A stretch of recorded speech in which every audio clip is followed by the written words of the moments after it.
আমি ফয়সাল আহমেদ কাফি। আচ্ছা, ফয়সাল আহমেদ কাফি। আপনি যেটা বলছিলেন যে আপনার লাইফের ম্যাক্সিমাম ঘটনায় 2:35 ঘটেছে এবং এই টাইমটার আগেও না, এই টাইমটার পরেও না, রাইট? না, জাস্ট একদম এক্স্যাক্টলি 2:35। 2:35। তো মানে এই ব্যাপারটার সাথে আপনি কখনো কি কারো জিজ্ঞেস করেছিলেন যে কেন এমন হয় বা এরকম কিছু? এটা নিয়ে আমি কিছু কোয়েরি করেছি যে আসলে, কিন্তু টাইমটার ব্যাপারে আমি কারো কাছ থেকে কোনো কিছু জানতে পারিনি। বাট আমি জানতে পেরেছি থেকে যে আমি যেটা জানতে পেরেছিলাম সেটা হচ্ছে যে যত কিছুই ঘটুক, ঘটনা যত কিছুই হোক, কখনোই কোনো কিছু, যেটা আমিও ট্রাস্ট করি, যে কোনো কিছু আমাকে গায়ে স্পর্শ করতে পারবে না কিংবা আমাকে কখনো কোনো কিছু টাচ করার মতো মানে ক্ষমতা কেউ রাখে না আর কি, এরকম। আচ্ছা, ওকে, সেই ব্যাপারে আমরা পরে হিউম্যান বা হিউম্যানকে আর কি কেউ টাচ করার মতো ক্ষমতা রাখে না, সেটা রাইট। হ্যাঁ, সেটাই। তো যাই হোক, এই আত্মবিশ্বাস আপনার আছে এবং এই আত্মবিশ্বাস যদি আপনি ধরে রাখতে পারেন তাহলে অনেক কিছুতেই আপনি অনেক কিছু ফেস করে হয়তো ভেঙে পড়বেন না, সেটা একদম নিশ্চিত। আমরা চলে যাই আপনার প্রথম ঘটনায় এবং আপনার প্রথম ঘটনাটা শুনে আসি। ঘটনাটা হচ্ছে 1992-3 দিকে। তখন আমি ক্লাস 2 তে পড়ি। তো তখন দেখা যাচ্ছে যে আমি আমাদের মিরপুরে বাড়ি, তো মিরপুরে থাকি। দেখা যাচ্ছে যে মিরপুর ঠিক পূর্বী সিনেমা হলটার অপোজিটেই আমাদের বাসাটা। এখন ওইখানটা একটা হসপিটাল আছে, যেটা হচ্ছে ইসলামী ব্যাংক হসপিটাল। তার পাশে যে বিটিআই বিল্ডিংটা, বিটিআই যে বড় বিল্ডিংটা, ঠিক সেই বিল্ডিংটাতেই আর কি আমাদের মানে তখন ওই বাসাটা ছিল। তখন ওই বিল্ডিংটা ছিল না, ওইখানটায় আমাদের একটা 4তলা বিল্ডিং ছিল, এটা 4th ফ্লোরে আমরা থাকতাম। তো যখন ওই বাসাটায় উঠি, তার আগে ওই বাসাটাতে কিছু হন্টেড ঘটনা ঘটে, যার কারণে ওই বাসাটা তখন ভাড়া হচ্ছিল। যেমন এটা হচ্ছে যে তার কিছুদিন আগে আমরা বাসে ওঠার আগে ওখানটায় একটা মহিলা আর একটা ইয়াং মেয়ে, সে গলায় আত্মহত্যা করে রশি দিয়ে, যার কারণে ওই বাসাটা কেউ ভাড়া নিচ্ছিল না। আচ্ছা, যে কারণে ভাড়া নিচ্ছিল না, মানে ভাড়াটা হলেও মানে 2-1 দিন থেকে তারপর আবার চলে যাচ্ছিল। বাসায় থেকে থাকার পরে চলে যাচ্ছিল, বেশি দিন থাকতে পারতেছে। তো আমার আম্মু খুব সাহসী, তো প্রচন্ড রকম সাহসী মহিলা, উনি উঠে গেল ওই বাসা ভাড়াটাও অনেক কম পেলাম। তো যার কারণে দেখা গেল যে বাসাটা আমরা না করে আমরা উঠে যাই। তো উঠার আগে আম্মু হুজুরে নিয়ে আর কি, যে পুরো বাসাটা আমাদেরকে মানে হুজুরে নিয়ে সবকিছু ঠিকঠাক করার জন্য একটা ব্যবস্থা করেন। তো আমি যে রুমটাতে আর কি থাকতাম, তার ঠিক সাথেই একটা ব্যালকনি ছিল। মানে আমার পুরো ফ্ল্যাট জুড়ে যে বিশাল বড় এক ব্যালকনি ছিল, খোলা বারান্দা, স্টিলের রেলিং ছিল ওই বারান্দাটার মধ্যে, আমার ঠিক রুমের সাথেই থাকতো। তো ওই হুজুর ওই রুমটাতে, ওই বারান্দাটাতে যান নাই। উনি বলতেছিলেন, হাসতে হাসতে বললো যে ওনার খুব ভয় লাগে, ওই বারান্দাটাতে উনি যাইতে পারবে না। তো এই বলে উনি ফেরত চলে আসে। তো ছোটবেলা যখন ছিলাম তখন আম্মু আব্বুর সাথে ঘুমাতাম। তো ওই রুমটাতেই আমি অ্যাকচুয়ালি ঘুমাতাম আম্মু আব্বুর সাথে, ওই রুমটাতে ঘুমাতাম। ছোটবেলায় দেখা যেত যে ছোটবেলায় রাতের বেলা, তখন ঠিক সময়টা মনে নেই, তখন রাতের বেলা দেখা যেত যে সময়টা হচ্ছে যে কান্নার শব্দ পেতাম। বাচ্চা একটা কাঁদতেছে, ছোট বাচ্চা কাঁদতে কাঁদতে তারপর এটা অ্যাডাল্ট একটা মহিলার কান্না চলে আসতো। প্রচন্ড রকম মানে অ্যাডাল্ট একটা মহিলার কান্না চলে আসতো, অনেক জোরে চিৎকার করে কাঁদতেছে, মানে প্রচন্ড দুঃখ নিয়ে কাঁদতেছে, কিন্তু আসলে কারণটা কি বোঝা যেত। তখন আমি ঘুম ভেঙে যেত আমার। তো ঘুম ভেঙে আম্মুকে জিজ্ঞেস করতাম যে আম্মু কে কান্দে, কে কাঁদতেছে। তো আম্মু আমাকে বলতো সবসময় যে চুপ করে ঘুমায় থাকো, কিছু না ঘুমায়, মানে ওটা ইগনোর করতো আর কি, জাস্ট খালি ইগনোর করতো, যে চুপ করে ঘুমায় থাকতে বলতো। তো এরকম হতো। তো দেখা যেত যে আমার ছোট বোন, যেটা আমার ইমিডিয়েট বড় যে বোন আর কি, সে দেখা যেত ছোটবেলায় মাঝে মাঝে বাসা থেকে বের হয়ে যেতে যেত হঠাৎ করে রাতের বেলা। তখন আমি আসলে খুব ছোট, যার কারণে আমি টাইমটা আমি মেজার করতে পারতাম না। তখন দেখা যেত রাতের বেলা বের হয়ে যেতে চাচ্ছে, রুম থেকে বের হয়ে যেতে চাচ্ছে, ফ্ল্যাট বাসা থেকে একদম পুরো বের হয়ে যেতে চাচ্ছে। তখন দেখা যেত তাকে সবাই কোলে নিয়ে ঠান্ডা করতে যেত, অনেক কিছু দেওয়ার চেষ্টা করতো, কিন্তু তাকে যে জিনিসই দিত সে ভাবতে হচ্ছে হয়তো এটা একটা তেলাপোকা কিংবা অন্য কিছু একটা কিছু, তার সে সেটা সেরকমই দেখতো। হ্যাঁ, সে সেটা সেরকমই দেখতো। মানে তাকে দেখা গেল কোন একটা ফ্রুটস দেওয়া হলো, সে ওইটা বুঝতো যে একটা তেলাপোকা মেবি। সে হাসতে হাসতে বলতো আমি এখনই চলে আসবো, তোমরা কোনো টেনশন করে আমি চলে আসবো। এরকম করতো, আমরা দেখতাম। তো তখন আমি কিছু বুঝতে পারতাম না। তো আমার সাথে যখন প্রথম যে ইনসিডেন্টটা হয় সেটা হচ্ছে ক্লাস 7-এ পড়ি, তখন ক্লাস 8-এ পড়ি আমি তখন। তো ওই রুমটাতে তখন আমি একা শুই। তো ওই রুমটার সাথে যখন আমি শুইতাম তখন আমার বাবা সকালবেলা অফিসে চলে যেত। তো ওই টাইমে একটা হ্যাবিট হয়ে গেছিল যে বাবা অফিসে চলে যাওয়ার পরে দেখা যেত যে আমরা টিভি দেখতাম। আমি ম্যাক্সিমাম টাইমে দেখা যেত বাবা অফিসে যাওয়ার পরে আমার টিভি দেখার একটা নেশা হয়ে যায়। তো তখন দেখা যেত যে ভোরবেলা একদিন আমি শুয়ে আছি, তো আমি বুঝতে পারলাম যে বাবা বোধহয় অফিসে চলে যাচ্ছে, এরকম আমি শব্দ পেলাম যে বাবা অফিসে চলে যাচ্ছে। তো তখন আমি শুয়ে আছি, তখন আমি ভাবতেছি একটু পরে যে টিভি দেখবো। তো বাসার ফোনটা আমার কাছেই থাকে, শুয়ে থাকি আমি। আর ভোরবেলা প্রায় সময় দেখা যেত যে আমাদের জানালায় অনেক রকমের পাখি আসতেছে, পাখি ডাকতেছে, চড়ুই পাখি প্রচন্ড কিচিরমিচির করতো। তো আমি শুয়ে শুয়ে আমার পায়ের নিচে একটা, আমার বিছানা পায়ের নিচে একটা জানালা ছিল, আমার ডান পাশে আর একটা জানালা ছিল আর কি। তো আমি চিন্তা করতেছিলাম যে এই জানালার যদি এই পাখিগুলো যে ডাকতেছে, ফ্যান চলতেছিল গরমকাল, তো পাখিগুলো ডাকতেছে, পাখিগুলো তো রুমের ভিতরে ঢুকলেই ফ্যানের সাথে বাড়ি খাবে, বাড়ি খেয়ে মারা যাবে। আমি তো চিন্তা করলাম যে থাক, বাড়ি খেলে খাক, আমি ওই ব্যাপারটা বেশি একটা গুরুত্ব দিচ্ছে, আমি আমার রিল্যাক্স করতেছিলাম আর কি। তো একটু পরে যেরকমই পাখিটা বাড়ি খেলো, বাড়ি খেয়ে ঠিক আমার পিছনে এসে পড়লো, পিছনে এসে পড়ে সে দাপটাচ্ছে, মৃত্যু যন্ত্রণা দাপটাচ্ছে। তখন আমি বললাম যে যা ভাবতেছিলাম সেটা হলো বাড়ি খেলো। তো আমি চিন্তা করলাম যে থাক, যা হয়েছে এটা পরে থাকুক, আমি আর ঘুরে দেখাচ্ছি। তা কিছুক্ষণের মধ্যে ওই পাখিটা ঠাস করে আমার কাঁথার নিচে ঢুকে গেল। আচ্ছা, কাঁথার নিচে ঢুকে গিয়ে মানে অদ্ভুত একটা ব্যাপার, যেটা একটা হাতের কবজি, হাত হয়ে আমি খালি গায়ে শুয়েছিলাম, আমার পুরো শরীরে এলোমেলো ভাবে সে কিছু একটা খুঁজতেছিল, আমার পুরো শরীরে সে এলোমেলো ভাবে খুঁজতেছিল। আমার চোখগুলো বড় বড় হয়ে আমি জানলার দিকে তাকিয়েছিলাম যে আসলে কি। যখনই সে আমার বালিশের নিচে হাত দিছে, তখন আমার মনে হয়েছে যে এটা বেঁধে চোর, আমার মোবাইল টোবাইল কিছু একটা খুঁজতেছে, এরকম কিছু একটা বোধহয় সে চাচ্ছে আর কি। তো তখন আমি চিন্তা করতেছিলাম যে ওকে কি আমি ধরে চিৎকার দিব নাকি আগে চিৎকার দিব।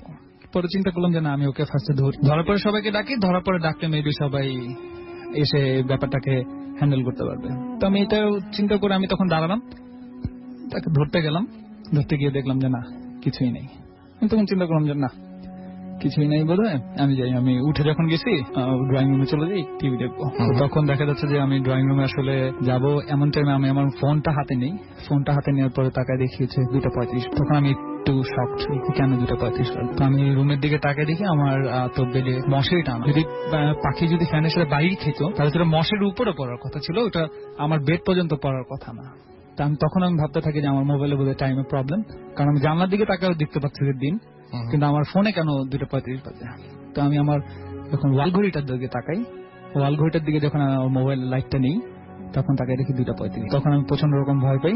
আমি এক দৌড়ে আমি আমার রুম থেকে বেরোতে নেই, ঠিক তখনই আমি আমার বারান্দার যে দরজাটা, সেই দরজাটার দিকে তাকানোর পরে দেখি যে প্রচন্ড রকম আলো বাইরে, আর বারান্দার দরজাটা লেগে যাচ্ছে, বন্ধ হয়ে গেল ঠাস করে। আমি আমার রুম থেকে বের হয়ে গিয়ে আমি আমার আম্মুর রুমে যাই। আম্মুর রুমে যাওয়ার পরে আম্মুর রুমে যেয়ে বসলাম। বসার পরে দেখা যাচ্ছে যে আমি আর কোনো কথা বলতে পারছি না, প্রচন্ড রকম শক্ট, আমি আর কোনো কথা বলতে পারছি না। তো কথা বলতে না পারার কারণে সবাই আমাকে জিজ্ঞেস করতেছে, যে তারা বুঝতেই পারছে যে হয়তো বা কোনো একটা ইনসিডেন্ট ঘটছে, যার কারণে আমি আর কথা বলতে পারতেছি না। আমার বাবা আমাকে সাথে করে নিয়ে গেল আমার রুমে নিয়ে যাওয়ার পরে আমাকে বললো যে কি হয়েছে। তো আমি সরাসরি আমি আমার বারান্দার যে দরজাটা, সেই বারান্দার দরজাটার দিকে যাই, যার পরে দেখতে পারি যে আমার বারান্দার দরজাটা অ্যাকচুয়ালি লকড করা। যদি আমি তখন কেন খোলা দেখতে পেলাম, যে খোলা থেকে বন্ধ হয়ে গেল, আমি দেখলাম যে না, রাতে বলে তো লক করে ঘুমানো হয়েছে। তখন আমি বুঝতে পারলাম যে আসলে কিছু একটা তখন হয়েছে। আমি প্রচন্ড রকম ভয় পাই। তাছাড়াও দেখা গেছে যে প্রায় সময় আমাদের যে পাশের বাসা যেটা ছিল আমার বন্ধুর বাসা, তো আমার বন্ধুর বাসা ছিল নিচতলা, তো ওদের ওয়াশরুমটা ছিল একটু বাইরের দিকে, গোসলখানা যেটা ছিল সেটা একটু বাইরের দিকে ছিল বাসা। তো দেখা যেত ওদের কাছ থেকে শুনতে পেতাম যে ওই জায়গাটায় সারা রাত, রাতের বেলা কি জানি গোসল। তো 2:35 এরকম যখন আমি কলেজে উঠি, তখন আমার সাথে আরো দুটো ঘটনা ঘটে। যখন ঘটনাটা ঘটে হচ্ছে এরকম যে আমি একদিন আমার ফোনে একটা ফোন আসে, তো ফোন আসার পরে 2:15 দিকে আমার একটা ফোন আসে। তো ফোন আসার পর আমার কলেজ ফ্রেন্ড ফোন করে আমাকে, আমি কথা বলার জন্য বারান্দায় গেলাম। বারান্দায় যাওয়ার পর বারান্দায় চেয়ারটা রেখে আমি জাস্ট রেলিং এর উপর পা দিয়ে আমি চেয়ারে বসে কথা বলতেছি। ঠিক তখনই আমার ফোনটা মনে হলো যেন ক্রস কানেকশন হলো, কি জানি হলো, কেউ একজন খুব বেয়াদবের মতো হাসতেছে ফোনের মধ্যে। খুবই রাগ উঠলো শুনে, যে আমার কাছে খুবই বিরক্ত লাগছে, কে এইভাবে করে হাসতেছে। তো আমি জিজ্ঞেস করলাম কে হাসে, মানে কে তুই। সে পাল্টা দুবার হেসে আমাকে জিজ্ঞেস করলো তুই কে, মানে তার হাসিটার কথা বলার কথা যে বললো তুই কে। তা আমি তখন ভাবলাম যে তুই কে, মানে ওটা পুরুষ না মহিলা, এটা আমি মানে ডিসাইড করা মানে কারো পক্ষে বোধহয় পসিবল হবে না যে আসলে কে বললো। গলার কণ্ঠটা এরকমই ছিল যে পুরুষ না মহিলা সেটা বোঝা যাচ্ছিল না। আবারও হাসতে লাগলো। তখন আমি ফোনটার সাথে সাথে কেটে দিই। কাটার পরে তাকে দেখি ফোনের মধ্যে 2:35 বাজে। সাথে সাথে আমি আমার রুমে চলে যাই। রুমে চলে গিয়ে গেটটা লাগায় আমি আবার ঘুমায় থাকি।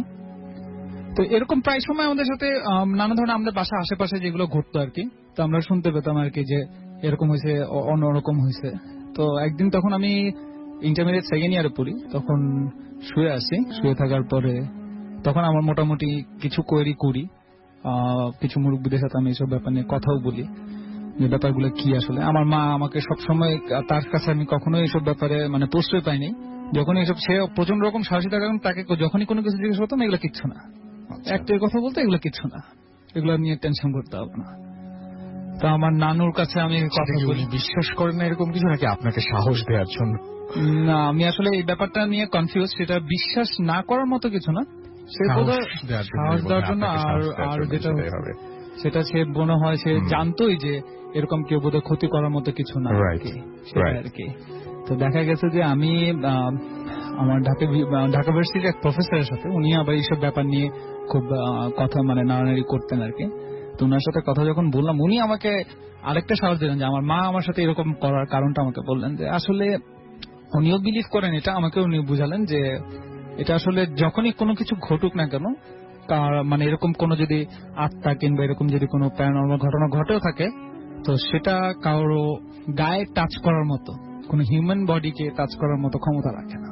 হয়তো বা সে সামনে দিয়ে যেতে পারে, বাতাস দিতে পারে, কিন্তু হিউম্যান বডিকে টাচ করবে এরকম কখনো এরকম তারা কিছু হয় না। তখন থেকে আমি এখন পর্যন্ত স্টিল না আমি বিশ্বাস করি, এবং আমাকে কেউ কিছু বললে আমি এটা বিশ্বাস করি যে যত কিছুই হোক হিউম্যান বডিতে কাজ করার মতো এটা কখনো তারা, এই ক্ষমতা তাদের কাছে থাকে। তো একদিন রাতের বেলা আমি ঘুমাচ্ছি, শুয়ে আছি, শুয়ে থাকার সময় দেখতে পেলাম ঘুমটা হঠাৎ করে ভেঙে গেল। তো আমার রুমে একটা খালি জায়গা ছিল, যেখানটা আলমারি রাখার জন্য আর কি খালি জায়গাগুলো করা হতো আর কি রুমে।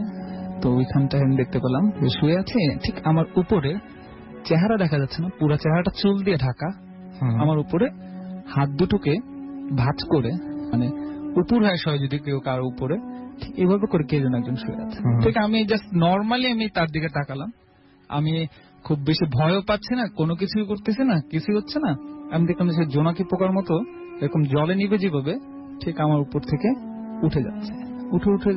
অদ্ভুত ব্যাপার কিন্তু। হ্যাঁ হ্যাঁ, খুবই অদ্ভুত। আমার এটা মানে খুবই ভয়ও লাগছিল সেদিন, যে এইভাবে জলে নিবে করতে করতে সে আমার, আপনি তার মুখ দেখতে পাচ্ছেন না বলছিলেন, এবং কোনোভাবেই তার ফেস দেখা যাচ্ছে না, ফিমেল। আচ্ছা, এবং মানে শেপটা তো আমরা মোটামুটি বুঝলাম। হাইট যদি আমরা বলি, হাইটটা কিরকম হতে পারে?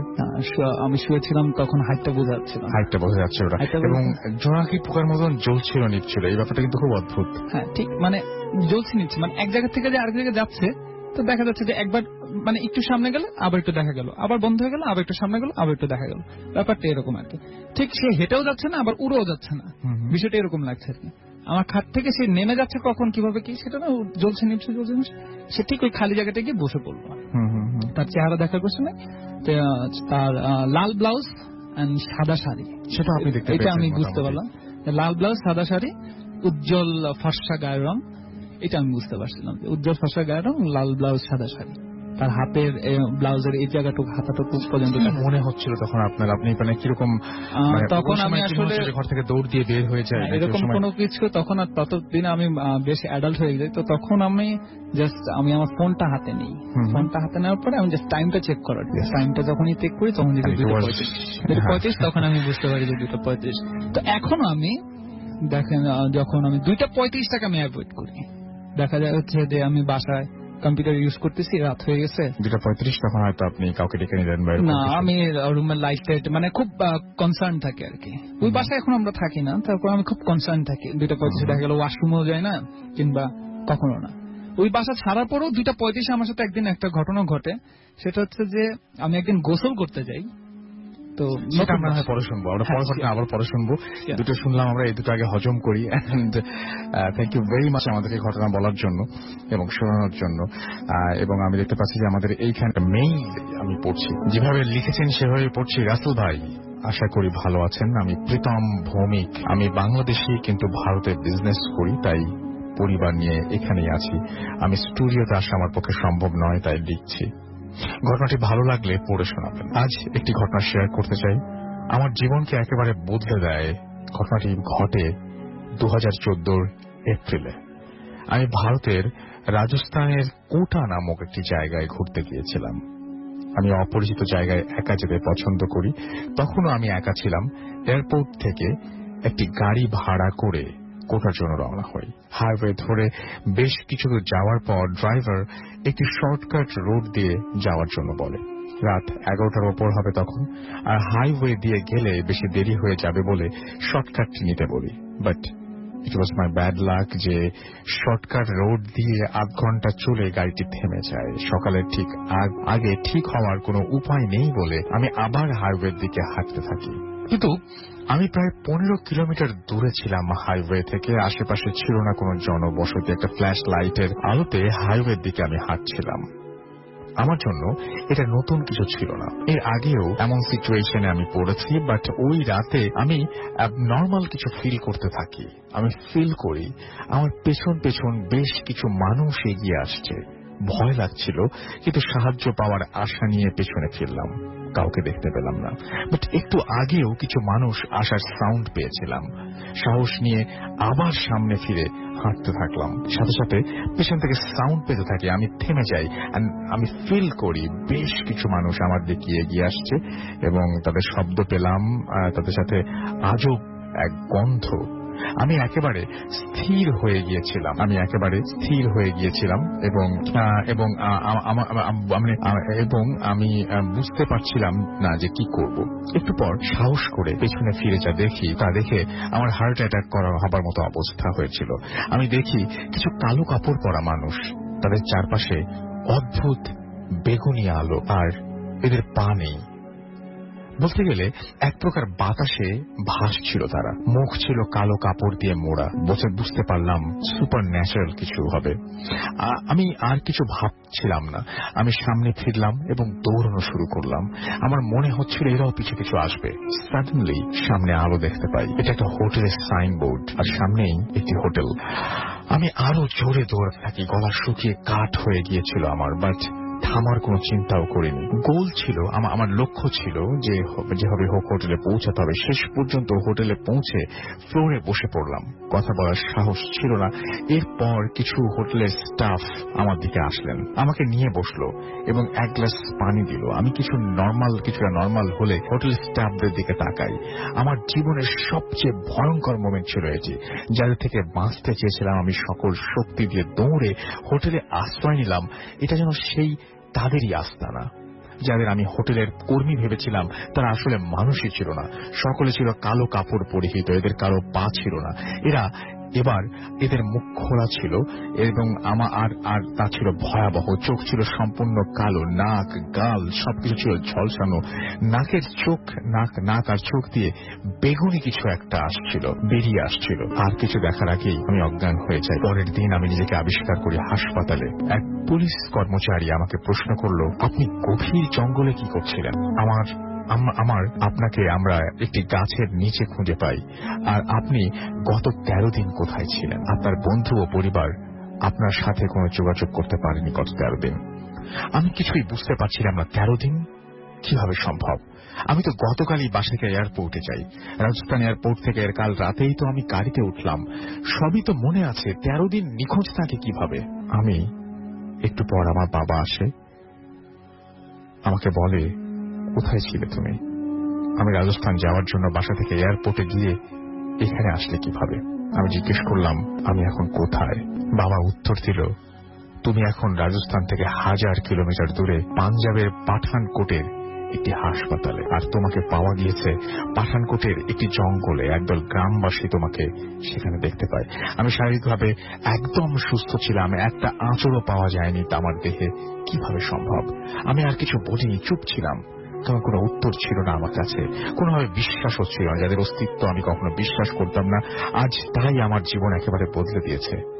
সেই 13 দিনের মাথায় সেই 13 দিনের রহস্য এখন আমি জানতে পারিনি, যা আমাকে সম্পূর্ণ অন্য মানুষ বানিয়ে দিয়েছে, বদলে দিয়েছে আমার সবকিছু। এই 13 দিন আমার জীবনের ঘটনাটি কাউকে ঠিক ভাবে শেয়ার করিনি, বাট আজ সবার সাথে আমার জীবনের মুছে যাওয়া 13 দিনের ঘটনা শেয়ার করছি। আর আপনি দেখেননি বলে তারা নেই ভাবা একেবারেই ঠিক না, তারা আছে। আজ না হয় কাল আপনি এদের দেখা পেয়ে যেতে পারেন। এটাই ছিল ঘটনা। ভালো লাগলে পড়ে শোনাবেন। Thank you. এবং আপনি ইমেল দিয়ে জানাতে বলেছিলেন আপনার ঘটনা যদি সিলেক্টেড হয়। আমি সেটা মিস করেছি, বাট আপনি নিশ্চয়ই শুনছেন। রেগুলার লিসনার হলে তো আসলে ওপেন করে জানানো দরকার নেই। প্রীতম, এখনো আপনাকে অনেক ধন্যবাদ। এখনো যে আমরা এরকম দারুণ দারুণ সব ঘটনা, ভূত এফএম অনেকদিন হয়ে গেছে, এখন যেরকম ঘটনা পাই, এটা কিন্তু খুবই অদ্ভুত ব্যাপার। তার মানে এই ঘটনাগুলো প্রতিনিয়তই মানুষের সাথে ঘটে, কারণ একদম কাছাকাছি সময়ের কিছু ঘটনাও কিন্তু আমরা পেয়ে যাই এবং এই ঘটনাগুলো চলতেই থাকবে। এগুলো আসলে একটা চলমান ব্যাপার এবং আজীবন সেটা চলতেই থাকবে এবং আমরা ঘটনা পেতে থাকবো। আশা করি আপনারা পাঠিয়ে যাবেন আমাদের কাছে এবং আশা করি আপনারা যারা ইন্টারেস্টেড এই সমস্ত বিষয় নিয়ে তারা আমাদের স্টুডিওতে বেশি বেশি করে আসবেন। এরকম ধরনের আজব ধরনের ঘটনাগুলো আমাদের মানে জানাবেন এবং সেই সাথে সমস্ত পৃথিবীর বাংলা ভাষা যারা বোঝেন সেই সমস্ত মানুষরা শুনবেন আপনাদের কাছ থেকে এই ঘটনাগুলো। And thank you very much Pritam, এত চমৎকার একটা ঘটনা উপহার দেওয়ার জন্য অনেক অনেক অনেক অনেক ধন্যবাদ আপনাকে। অনেক মানে ভালো লেগেছে আমার ঘটনাটা এবং অনেক ভয়ঙ্কর লেগেছে। আমরা এখন একটা লিসনার, আমি সিরাজুল ইসলাম, বনানী থেকে এসেছি। আমার যে ঘটনাটা আজকে আমি শেয়ার করতে যাচ্ছি সেটা আসলে কারোর সাথে কখনো আমি শেয়ার করিনি। আর এটা হচ্ছে আমার বিয়ে রিলেটেড, এই জন্য এতদিন কারোর সাথে বলা হয়নি। তো আমি সানন্দবাড়িতে জব করতাম। এটা হচ্ছে আপনার জামালপুর ডিস্ট্রিক্ট, দেওয়ানগঞ্জ থানার ভেতরে পড়ে। তো সেখানে জব মানে জব চলাকালীন সময়টা খুব ভালো ছিল। আমার ক্যারিয়ারের প্রথম ছিল, আমি একটা টয়লেটিস কোম্পানিতে সেখানে জব করতাম। তো এবং ঘটনাগুলো ঘটা শুরু হয় আমার বিয়ের সিদ্ধান্ত নেওয়ার পর থেকে। এর আগ পর্যন্ত ভালোই ছিলাম, যদিও শুনতাম বিভিন্ন হন্টেড প্লেস আছে, তারপরে কোনো ঘটনা ঘটেনি। কিন্তু বিয়ের সিদ্ধান্ত নেওয়ার পর থেকে ঘটনাগুলো ঘটা শুরু হয়। 2005-এ আমার মায়ের পীড়াপিড়িতে আমি বিয়ের পাত্রী দেখার জন্য সম্মত হই এবং মনে মনে সিদ্ধান্ত নিয়ে নিই যাকেই দেখাবে সেখানে সম্মতি দিয়ে দেবো। দিয়ে দেওয়ার পর আমি রাতে মানে স্বপ্নে দেখি আমাকে বিয়ে করার ব্যাপারে নিরুৎসাহিত করা হচ্ছে। পরে আমি বিষয়টাকে আসলে গুরুত্ব দেইনি। দেওয়ার পরে আমি আবার চলে আসি।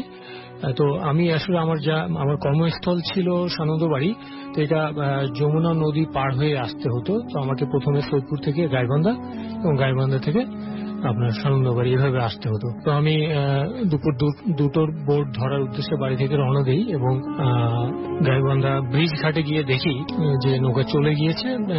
নৌকাটি আমি মিস করি এবং চরম বিরক্তি ছিল আমার ভেতরে, খুব মানে ঘেমে গিয়েছিলাম। এই সময় একটা মেয়ে পাশে এসে আমার দাঁড়ালো এবং কি যেন বলতে চাচ্ছে, আমি আসলে মানে মোটেও আমি গুরুত্ব দেইনি।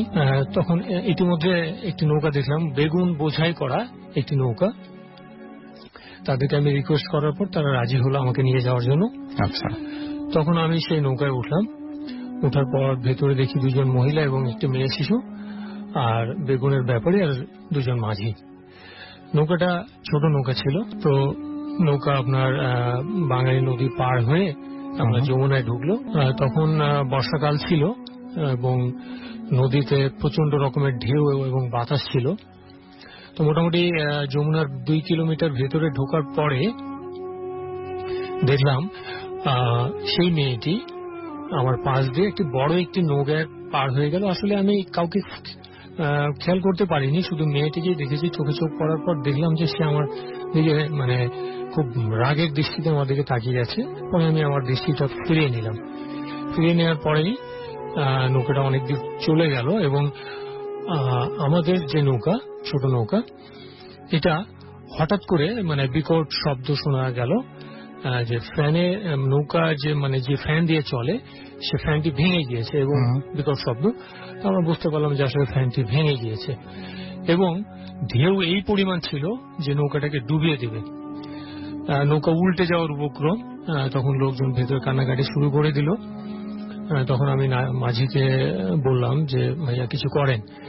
তখন তারা বৈঠা দিয়ে চেষ্টা করলো, লগি ফেলছে কিন্তু লগি ঠাও পাচ্ছে না, মানে এত গভীর। তো প্রায় আধা ঘন্টা চেষ্টা করার পরে একটা ডুবো চড়ে মানে সেই লোক ঠেকছে। তখন আমরা আস্তে আস্তে একটা চড়ে গিয়ে আশ্রয় নিলাম এবং অন্য একটি নৌকার সহযোগিতা নিয়ে ফ্যানটি ঠিক করলাম এবং আমরা সানন্দবাড়ি ফিরে এলাম। ঠিক তার পরদিন আমি খেওয়ারচরের উদ্দেশ্যে রওনা হয়েছি। খেওয়ারচর হচ্ছে আপনার রৌমারী থানার একটি অংশ। তো এটা সায়দাবাদ বাজার হয়ে যেতে হয়, ছোট্ট একটি বাজার। তো সায়দাবাদ বাজার পার হওয়ার পরে একটি নদী পার হতে, সেই নদীর নাম হচ্ছে আপনার জিঞ্জিরাম নদী। এটা সানন্দবাড়ির উপর দিয়েও গিয়েছে। তো জিঞ্জিরাম নদী পার হওয়ার পরে কিছু দূর যাওয়ার পরে আবার একটি নদী পার হলাম। নদীটা আসলে খুব বিচিত্র, আপনার লাইলনের দড়ি দুই প্রান্তে এবং একটি রিং এর সাথে নৌকা লাগানো, এভাবে করে আমি নদী পার হলাম। পার হওয়ার পরে পিচ্ছিল পথ, খুব বিরক্তিকর অবস্থা, মানে কোন রকম বাজারে পৌঁছলাম। পৌঁছানোর পরে কাজ করলাম, কাজ সারার পরে কিছু সদের করলাম। সেখানে বেশ বড় বড় আপনার দেশি পুঁটি ছিল, প্রায় 8-6-7 ইঞ্চি লম্বা এরকম। তো নিয়ে আমি বাড়ি ফিরছি। একজনের পরামর্শ নিলাম যে আসলে সহজ পথ কি। তো মজনু নামে একজন, তিনি আমাকে একটি পথ দেখিয়ে দিল যে গেলেই আপনি একটা মানে সেখানে কোনো না কোনো নৌকা পেয়ে যাবেন এবং নৌকা দিয়ে চলে যাবেন। আমি গ্রামের পথ আপনার মানে ধান ক্ষেতের আইলের উপর দিয়ে হেঁটে হেঁটে যাচ্ছি এবং যখন আমি পৌঁছালাম ঘাটে গিয়ে, আসলে সেটা কোনো ঘাট ছিল না, জাস্ট একটি নৌকা দাঁড়ানো ছিল। তো 8-10 বছরের একটি ছেলে নৌকায় বসে আছে, ছোট ডিঙ্গি নৌকা। তো আমি তাকে রিকোয়েস্ট করলাম যে আমাকে সায়দাবাদ ঘাট পর্যন্ত পৌঁছে দাও। তো সে প্রথমে রাজি হয়নি, সে বললো যে বাজান আসার পরে হবে। তো আমি বললাম যে দেখো রাত হয়ে যাচ্ছে, আমি তো বিপদে পড়ে যাব। তো পরে সে রাজি হলো এবং সে স্রোতের বিপরীতে নৌকা চালিয়ে যাচ্ছে এবং আপনার সন্ধ্যা ঘনিয়ে রাত হয়ে গিয়েছে এবং জ্যোৎস্না রাত, এবং মানে জ্যোৎস্নার আলোয় নদীর পানি ঝিকমিক করছে, বেশ সুন্দর একটি দৃশ্য। কিছু দূর যাওয়ার পরে মানে বিকট ধরনের খটখট শব্দ শোনা যাচ্ছে, যেটা শোনার পরে আমি খুব ভয় পাই। তারপর সে ছেলেটিকে জিজ্ঞেস করার পর সে দেখিয়ে দিল যে সামনে অনেকগুলো নদীতে বাঁশ গাড়া আছে এবং মানে স্রোতের ধাক্কা লেগে সেই শব্দগুলো হচ্ছে। যাই হোক, পরে সেটা পার হলাম। তারপর পার হলেও কিন্তু মানে ভয় পাচ্ছিলাম। তো একটা পর্যায়ে দেখলাম যে ছেলেটি খুব ক্লান্ত হয়ে গিয়েছে, তার পক্ষে আসলে স্রোতের বিপরীতে মানে বৈঠা চালানো কঠিন হয়ে গিয়েছিল। পরে তাকে আমি সহযোগিতা করার জন্য আমি চেষ্টা চালাচ্ছিলাম। তো চেষ্টা চালাতে গিয়ে একটা পর্যায়ে লক্ষ্য করলাম যে আমিও টানতে পারছি না, মানে কে যেন নদীর নিচ থেকে সে বৈঠা টেনে ধরছে। তো আমি ভয় পেয়ে গেলাম। তারপরও মানে কষ্ট করে চালিয়ে যাচ্ছি, কিন্তু কিছুক্ষণ পরপরই মনে হচ্ছে যে কে যেন টেনে ধরছে। হঠাৎ করে নৌকাটা কিসের সাথে গিয়ে ধাক্কা খেলো, নদীর তলদেশে হয়তো কিছু একটা ছিল। আচ্ছা, এবং সেটা ধাক্কাটা খুব অস্বাভাবিক আসলে নদীর তলদেশে, বাট কিছুটার সাথে ধাক্কা খেয়েছে। ওকে, ধাক্কা খাওয়ার পর প্রচন্ড স্রোতে নৌকাটা উল্টে গেল। উল্টে যাওয়ার পর আমার সেই ছেলেটির কোনো কথা মনে ছিল না। আমি কিন্তু তলদেশে চলেই যাচ্ছি এবং যখন আপনার তলদেশের মাটি দিয়ে গিয়ে আমার পা ঠেকার পরে আমি উপরে ওঠার চেষ্টা করছি, ঠিক তখনই লক্ষ্য করলাম আমার কাঁধের উপর শক্ত দুটো হাত আমাকে চেপে ধরলো এবং আমাকে নিচের দিকে চেপে ধরলো এবং আমি উঠতে পারছি না। প্রাণপণ চেষ্টা চালাচ্ছি, উঠতে পারছি না। নাক মুখ দিয়ে আমার পানিও ভেতরে চলে গিয়েছে। একটা পর্যায়ে কোন রকম মানে ছাড়িয়ে আমি উপরে উঠে একটা দম নিলাম। দম নেওয়ার পরেই সাঁতার কেটে তীরে ওঠার চেষ্টা করছি। তীরে উঠতে গিয়ে লক্ষ্য করলাম যে আমার পা কিছু একটা মানে লতার মধ্যে, মনে হচ্ছে যে কেউ একজন আমার লতা পেঁচিয়ে দিচ্ছে পায়ে এবং আমাকে আটকানোর চেষ্টা করছে। আমি প্রাণপণে কোন রকম তীরে গিয়ে উঠলাম এবং পিছনে না তাকিয়ে দৌড় দিলাম। প্রায় 1/2 কিলোর মতো পথ হবে। দৌড় দেওয়ার পর আপনার সায়দাবাদ বাজারে গিয়ে অন্ধকার, হঠাৎ একজনের সাথে ধাক্কা খেলাম। ধাক্কা খাওয়ার পরে কিছু বলতে পারছি না। তিনি আমার পরিচিত, ওনার নাম হচ্ছে ইস্কান্দার। তো উনি আমাকে দেখে বলছে, বস আপনি এখানে এত রাতে? তো মানে সে প্রশ্ন করছে অনেক কিছু, কিন্তু আমি কিছুই বলতে পারছি না। এবং ততক্ষণে কিন্তু কোনো দোকানপাট কোনো কিছুই খোলা নেই। তখন সে বুঝতে পেরেছে যে আসলে জায়গাটা হন্টেড, কিছু একটা হয়েছে। তখন সে বললো যে বস আপনি ভ্যানে বসেন। তো ভ্যানে কোনো সিট ছিল না, একটা কনডেন্স মিল্কের কার্টুন, ইনটেক কার্টুন, সে কার্টুনে সে বসে আছে আর আমাকে বসতে বললো। তো আমি ভ্যানের রেলিং এর উপর বসলাম। তো যাচ্ছি, ঠিক এর কয়েক মিনিট পরেই পেছন থেকে আমরা মানে কোনো শব্দও পাইনি, হঠাৎ করে দেখছি যে একটি ভটভটি মানে অর্থাৎ স্যালো ইঞ্জিন চালিত 3 হুইলার এসে ধাক্কা দিল আমাদের ভ্যানে, এবং সাথে সাথেই স্ক্যানার পড়ে গেল। ব্যালেন্সটা কিন্তু তারই বেশি থাকার কথা, সে পড়ে গেল, এবং ভ্যানে আমি এবং ভ্যানের ড্রাইভার। আচ্ছা, তখন ভ্যান আর ভ্যান নেই, ভ্যান হয়ে গেছে রোলার কোস্টার। রোলার কোস্টারের গতিতে ভ্যান এগিয়ে চলছে। আমি পিছনে শুধু তাকিয়ে দেখলাম এক মুহূর্ত, স্ক্যানার ঠিক বাঁশ পাতা শুকিয়ে যাওয়ার পরে বাতাস এলে যেমন মাটিতে গড়ায়, ঠিক সে রোডের উপর সেভাবে গড়াচ্ছে এবং ভ্যানের দিকে আসছে। এটাও খুব অদ্ভুত ব্যাপার, পেছন থেকে যদি ধাক্কা দেয় সামনের দিকে গিয়ে পড়ার কথা, অথবা পেছনে পড়লেও সামনের দিকে গিয়ে ঘুরে যাওয়ার কথা না আর কি। তো এটাও একটা অদ্ভুত ব্যাপার। এবং একই সাথে আপনার যে এই একই দিনে দুইবার আপনি যেরকম ঘটনা মানে পড়লেন, আচ্ছা আপনি মনে হয় শেষ করেননি, তারপরে তো নিশ্চয়ই ওনাকে উঠানো হয়েছিল এবং মানে আপনার তারপরে কি করলেন সেটাকে শুনে নেই। তারপর আমি সামনের দিকে দৃষ্টি দিতেই দেখি যে মানে আপনার ভটভটির যে ড্রাইভার, হ্যাঁ, অদ্ভুত রকমের চেহারা এবং তার মাথাটা পেছন দিকে ঘোরানো ছিল। আচ্ছা, এবং তার দিকে দৃষ্টি পড়া মাত্রই মনে হচ্ছে যে তার চোখ দুটো বের হয়ে আসছে, প্রচন্ড রাগ। মাথা ঘোরানো ছিল, আপনি চোখ চোখ দেখানোর কথা না আসলে, মাথাটা পেছন দিকে ঘোরানো, আপনাদের দিকে মানে আমাদের দিকে ঘোরানো, মানে মাথাটা আপনার দিকে ঘোরানো, শরীরটা উল্টা দিকে। হ্যাঁ, সেটা হলো আপনি চোখ দেখতে পাবেন। এবং মানে প্রচন্ড রকমের রাগ তার। আমি সাথে সাথে আমার দৃষ্টিকে সরিয়ে ফেলি এবং ওই মানে তাৎক্ষণিক আমার ভেতরে আমার একটা কাজ করে, মানে যে আমি কিভাবে বাঁচবো। এবং সামনেই একটি খ্যারের পুঁজ দেখি এবং আমি সেখানে লাফ দিয়ে নিজেকে সে যাত্রায় আমি রক্ষা করি এবং খুব দ্রুত আমি দৌড়ে গিয়ে স্ক্যানারকে ধরি। স্ক্যানার দম নিতে পারছিল না, সে হাঁপাচ্ছিল আর মানে সে কোনো কথাই বলতে পারছিল না। পরে আমি তাকে আশ্বস্ত করি যে সমস্যা নেই, সব ঠিক হয়ে যাবে। তখন আমি মানে তাকে পানি খাওয়ানোর জন্য পানি খুঁজছি এবং মানে রোডের পার্শ্ববর্তী এক বাড়ি থেকে পানি নিয়ে তার চোখে মুখে আমি পানি ফেলে দিই এবং পানি খাওয়ানোর পরে কোন রকম সে যখন উঠে দাঁড়ায়, তারপরে আমরা ভ্যানে করে বাড়ি ফিরে আসি। ওকে, এই যে একই দিনে আপনার সাথে দুটো ঘটনা ঘটলো এবং একটা ঘটনা থেকে বাঁচার পরে আরেকজন সাহায্য করতে আসলেন, তিনি এবং আপনি দুজনে আবার বিপদে পড়লেন, মানে কোনো ভুল ছিল কি কোনো কিছুতে যার জন্য এই ঘটনাগুলো ঘটলো? মানে থাকে না যে অনেক সময় এরকম থাকে যে কোন একটা জিনিস ঘটার কারণ মানে একটা কারণ থাকে, এই যে দুটো ঘটনা একই দিনে ঘটলো এর পেছনে কোনো কারণ আছে বলে কি আপনি মনে করেন? হ্যাঁ, এর আগের একটি ঘটনা এটার সাথে আমার মিল আছে। সেটা হচ্ছে আমি একদিন বাইকে করে আমি সেই পথ দিয়ে যাচ্ছিলাম, আমি একদিন বাইকে করে সেই পথ দিয়ে আমি যাচ্ছিলাম। তো আমার সামনে দিয়ে মানে কোনো বাতাস হচ্ছিল না, মানে কোনো বাতাস বা ঝড় কিছু ছিল না। দেখছিলাম যে মানে ধুলোর কুণ্ডলী রাস্তা পার হয়ে গেল আমার সামনে দিয়ে, হ্যাঁ, এবং সেটার ভেতর দিয়েই কিন্তু আমি ক্রস করলাম এবং ক্রস করার সময় আমার কাছে মনে হলো যে মানে কাপড় জাতীয় কিছু একটা আমার গায়ে লেগেছে, কিন্তু আমি কিছুই দেখতে পারিনি। কাপড় জাতীয় কিছু একটা লেগেছে, তো আমি পার হয়ে গেলাম এবং কিছু দূর যেতেই মানে একটা রাস্তার উপর দিয়ে একটা ভেড়া ক্রস করতেছে এবং সেটাকে আমি বাঁচাতে গিয়ে আমি বিপদে পড়ি, অর্থাৎ মানে আমি নিয়ন্ত্রণ হারিয়ে রাস্তার উপর পড়ে যাই এবং পড়ে গিয়ে আমার মানে হাঁটু, হ্যাঁ, এগুলো সব ছুলে যায়, তারপরে আমার কোনোই ছুলে যায়। আমি 22 দিন আমি মানে কোনো কাজ করতে পারিনি, আমি টোটালি চিকিৎসাধীন ছিলাম এবং রেস্টে ছিলাম। ওকে, সো সেটা একটা কারণ আপনি বলছেন, মানে সেখান থেকে এই ঘটনা মানে রিলেশনটা আমি এখনো বুঝিনি।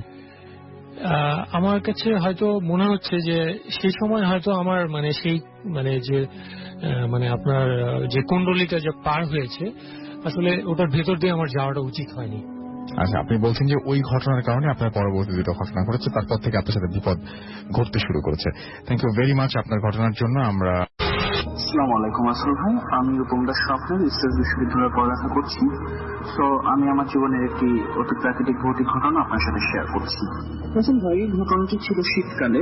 তো আমার এক পরিচিত এক আত্মীয় শীতকালের কোনো এক রাতে মারা যান, ঠিক 5টা 5:30টার দিকে। তো তারপরে সেখানে আমরা উপস্থিত হই এবং সেটা ছিল সিলেট অঞ্চলে, সিলেটের সুনামগঞ্জ। তো আমাদের ওই সিলেট সুনামগঞ্জ থেকে তার বাড়ি যেতে 10-11 ঘন্টা লাগতো, কারণ রাসেল ভাই আপনি জানবেন যে সিলেট থেকে রাজশাহীর দূরত্বটা অনেক হবে। তো যেহেতু আমাদের আত্মীয় হয় সেহেতু রাত্রেবেলা সকলে সিদ্ধান্ত নিল যে তার লাশ তার বাড়িতে পাঠিয়ে দেওয়ার ব্যবস্থা করা হবে। তো সেই লাশের গাড়িতে যে আমার যে খালামণি আর কি মৃত্যুবরণ করেছিল, সে খালামণির ভাই মানে আমার মামা এবং তার এক বন্ধু ছিল, দুজন পিক আপের পিছনে উঠলো এবং রাসেল ভাই, আমি এবং আমার এক দাদা ছিলেন, আমরা দুজন পিক আপের ড্রাইভারের সাথে উঠলাম। এবং তাছাড়াও আরেকজন বয়স্ক মতো মুরব্বী আমাদের প্রতিবেশী খুব সাহসী করেছিল, তো ওনাকেও আর কি গাড়িতে নেওয়া হলো। তো আমরা 5 জনে লাশ নিয়ে রাজশাহীর উদ্দেশ্যে রওনা দিলাম রাসেল ভাই। তো রওনা দিয়েছি তখন ঠিক 7টা বেজে গেছে। তো আমরা যাচ্ছি রাসেল ভাই 2-3 ঘন্টার মতো হয়েছে।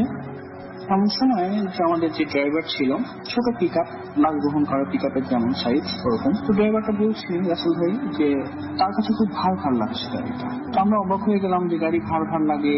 সে বললো যে মানে ইট বোঝাই করলে যেরকম ভার হয় ঠিক সেরকম লাগছে তার কাছে, সে খুব ঘামছিল। তো তখন আমি ভাবলাম যে হয়তো সে ভয় পেয়ে অ্যাক্সিডেন্ট করতে পারে বা কিছু হতে পারে। তো আমি বললাম যে ড্রাইভার সাহেব আপনি গাড়িটা একটু রাস্তার পাশে রাখুন, চা নাস্তা করে আমরা আবার রওনা দিই। তো ভালো কথা রাসেল ভাই, গাড়িটা থামানো হলো এবং পরবর্তীতে আমরা পিক আপের উপরে গিয়ে দেখলাম যারা ছিল সবাই ভালো আছে, কোনো সমস্যা নেই, ঠিক আছে।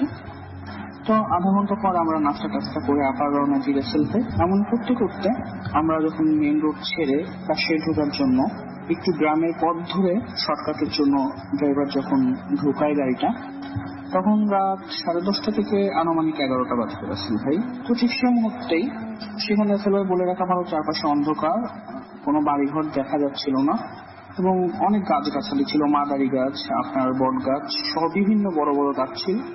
তেমন একটা পর্যায়ে হঠাৎ করে গাড়ি একটা হোঁচট খায় এবং ব্রেকটা ফেলের মতো হয়ে যায়। তো একটু খাদের মতো একটা কোনাতে গাড়িটা আসলে পড়ে যায়। তেমন সময় রাসেল ভাই পিক আপের উপর থেকে 2-3 জন চিৎকার দিয়ে বলে যে লাশটা নিচে পড়ে গেছে। তো এত অন্ধকার রাতে লাশ নিচে পড়ে গেছে। আমরা যাই হোক গাড়ির ভিতর থেকে গাড়ির হেডলাইট জ্বালানো হলো। আমরা যদি আমাদের কাছে টর্চ লাইট ছিল, মোবাইলের লাইট ছিল, আমরা সবাই লাইট নিয়ে দেখি কি রাসেল ভাই নিচে লাশটি যেভাবে পড়েছে, ওটা আসলে বললে বিশ্বাস করবেন কিনা জানি না, লাশটি মানে হাফ শূন্য উঠে আছে এবং হাফ মাটিতে পড়ে আছে, এরকম একটা ওয়েতে রাসেল ভাই পড়েছিল। তো যাই হোক মুরব্বী করে যে লোকটা ছিল সে বললো যে তোমরা একটু কোরআন শরীফ তেলাওয়াত করো, এরকম লাশ বহন গাড়িতে এরকম হতেই পারে। তো ঠিক সেই মুহূর্তে রাসেল ভাই কোরআন শরীফ তেলাওয়াত করলো মুরব্বী লোকটি এবং আমরা সবাই দোয়া করতে লাগলাম, দোয়া দরুদ করতে লাগলাম। অবশেষে আস্তে আস্তে লাশটা শান্ত হলো এবং মাটিতে আবার পতিত হলো। তো তখন ওটাকে আবার উঠিয়ে ট্রাকের উপরে উঠিয়ে ড্রাইভার সাহেব চালানো শুরু করলো এবং অনেকে বললো যে এরকম মাঝরাতে লাশ নিতে হলে এরকম হয়, তো একটা কোরআন শরীফ লাশের সামনে দিয়ে দেওয়ার জন্য। তো রাসেল ভাই আমাদের ভুল হয়েছিল যে আমরা যখন লাশটা উঠাই তখন ভুল করে কোরআন শরীফটা ওঠানো হয়েছিল না, তো এই কারণে হয়তো সমস্যা হতে লাগলো। তার বেশ কিছুক্ষণ পরে 2 ঘন্টা বা 3 ঘন্টা পরে রাত যখন 12টা, 12:30 একটু বেশি হবে, তখন আমরা রাসেল ভাই চৌরাস্তা পার হচ্ছি। ঠিক এমন সময় আমাদের পিক আপের সামনে আমরা দেখতে পেলাম রাসেল ভাই 2-3 জন মৌলবীর মতো লোক, চুপ টাইপের, তারা আমাদের গাড়িকে হাত ইশারা দিয়ে থামাচ্ছে। তো গাড়ি থামানোর পরে জিজ্ঞেস করলো কোথায় যাচ্ছেন। আদবের সহিত আমরা বললাম যে আমরা রাজশাহীতে যাব, আমাদের গাড়িতে লাশ আছে। তো হুজুরের একজন হুজুর, তার ব্যবহারটা একটু অন্যরকম হলো, সে হয়তো কিছু একটা দেখেছে বা বুঝতে পেরেছে। সে বলল যে বাবা জান তোমরা যে যাচ্ছ পথে খুব সাবধানে থেকো, হয়তো বিপদ হতে পারে। তো রাসেল ভাই আমরা কথাটাকে সেরকম গুরুত্ব সহিত না দিয়ে আমরা যেতে লাগলাম। তো যেতে যেতে রাসেল ভাই আরো আধা ঘন্টা বা 40 মিনিট হয়েছে, এমন সময় হঠাৎ মানে পিক আপের উপর থেকে চিৎকার শোনা যাচ্ছিল। তো চিৎকার শুনে আমরা গাড়ি থামিয়ে 2 জন যাই এবং উপরে পিক আপের উপরে যে 2 জন ছিল তারা একজন আর কি খুব ভয় পেয়েছে। সে বলছে যে লাশের যে কাফনের কাপড় ছিল তার মধ্যে থেকে ভাইব্রেশনের মতো আর কি রাসেল ভাই মানে কোনো একটা কম্পন হচ্ছে এবং লাশের হাতটা নাকি বারবার নড়ে উঠছিল। তো আমরা যখন যে লাইট মারি তখন এরকম কিছু আমরা দেখিনি, কিন্তু একটা মজার বিষয় লক্ষ্য করলাম যে লাশের যে পায়ের জায়গাটা সেটা আস্তে আস্তে রাসেল ভাই ছিঁড়া, ওই জায়গাটা পুরো কাফনের কাপড় থেকে 2টা পাও বেরিয়ে গেছে। এবং রাসেল ভাই বিশ্বাস করবেন না যে পায়ের ওখানে মানে ব্লাড জাতীয় কিছু একটা ছিল, কিন্তু তার মৃত্যু হয়েছিল স্বাভাবিকতই, কোনো ব্লাডের কথা না। লাশ যে পড়েছে সেখানেও কোনো ব্লাড থাকার কথা না রাসেল ভাই। তো এমন সময় আমরা খুব ভয় পেয়েছি এবং ঘাবড়ে যাই। আমরা যেহেতু একটা বাজারের মধ্যে ছিলাম, তো বাজারের ভিতরে গিয়ে আমরা তারপরও মোমবাতি আগরবাতি কিনে যেভাবে হোক আমাদের যেতে হবে, সবাই সবার ভয়কে সংযত করে যাত্রা পথে যাত্রা করি রাসেল ভাই। এবং আমি কখনো বুঝিনি যে আমাদের জীবনে রাসেল ভাই এমন একটা এক্সপিরিয়েন্স হবে। সেটা হয়ে গেল ঠিক আপনার রাত্র 3:30টার দিকে। ঠিক তখন হঠাৎ করে গাড়িটা আপনার মাঝার রোডের কাছে গিয়ে গাড়িটা থেমে গেল, ট্রাফিক ছিল না। তো গাড়ির পিছনে যে 2জন ছিল তাদের একজন হাওমাও করে কাঁদতে কাঁদতে নিচে পড়ে গেল এবং সে বলল যে লাশটা উঠে বসেছে। তো আসলে আমরা সবাই অবাক হয়ে গেলাম যে লাশ উঠে বসবে, আশেপাশে কোনো লোক নেই, পুরো অন্ধকার রাত্র, নির্জন রাত্র, দূরে 2-1টা বাতি দেখা যাচ্ছিল। তো সবাই খুব ঘাবড়ে গেলাম। তো অবশেষে রাসেল ভাই যখন জিনিসটা দেখতে পেলাম যে লাশটা ঠিকই আছে, বাট এটা উপর করে বসানো রাসেল ভাই যেরকম হয় ঠিক সেরকম আছে। তো রাসেল ভাই এটা দেখার পরে আমাদের ড্রাইভার সাহেব আর গাড়ি চালানোর সাহস করলো না। ওখানে আমরা 4 জন বসেছিলাম, যুবথুবু হয়ে খুব ভয়ে ছিলাম রাসেল ভাই। এবং অবশেষে যখন 5:30 কি 6টা বাজে মসজিদের আজানের ডাক শোনা যাচ্ছিল, আকাশটা একটু একটু করে ফর্সা হচ্ছিল, রাসেল ভাই তখনই আমরা ওখান থেকে 2 জন ছুটে গিয়ে মসজিদ থেকে মুয়াজ্জিন এবং কোরআন শরীফ আনানো হয়। তারপর রাসেল ভাই গাড়ির পাশে কোরআন শরীফ রাখা হয়, কোরআন তেলাওয়াত করা হয় এবং অবশেষে যখন পরিস্থিতি ধীরে ধীরে শান্ত হয় তখন রাসেল ভাই আমরা রাজশাহীতে পৌঁছে যাই। তো রাসেল ভাই মানুষের জীবনে এমন কিছু ঘটনা ঘটে যার ব্যাখ্যা দেওয়া হয়তো সবসময় বৈজ্ঞানিকভাবে দেওয়া সম্ভব না। তবে রাসেল ভাই নিজের আত্মীয়ের সাথে ঘটায় আমি জিনিসটা সম্পূর্ণভাবে বিশ্বাস করতে বাধ্য। এবং আমি প্রত্যেকের সাথে সবসময় আছি। সবাই ভালো থাকবেন, সবার জন্য দোয়া কামনা করছি।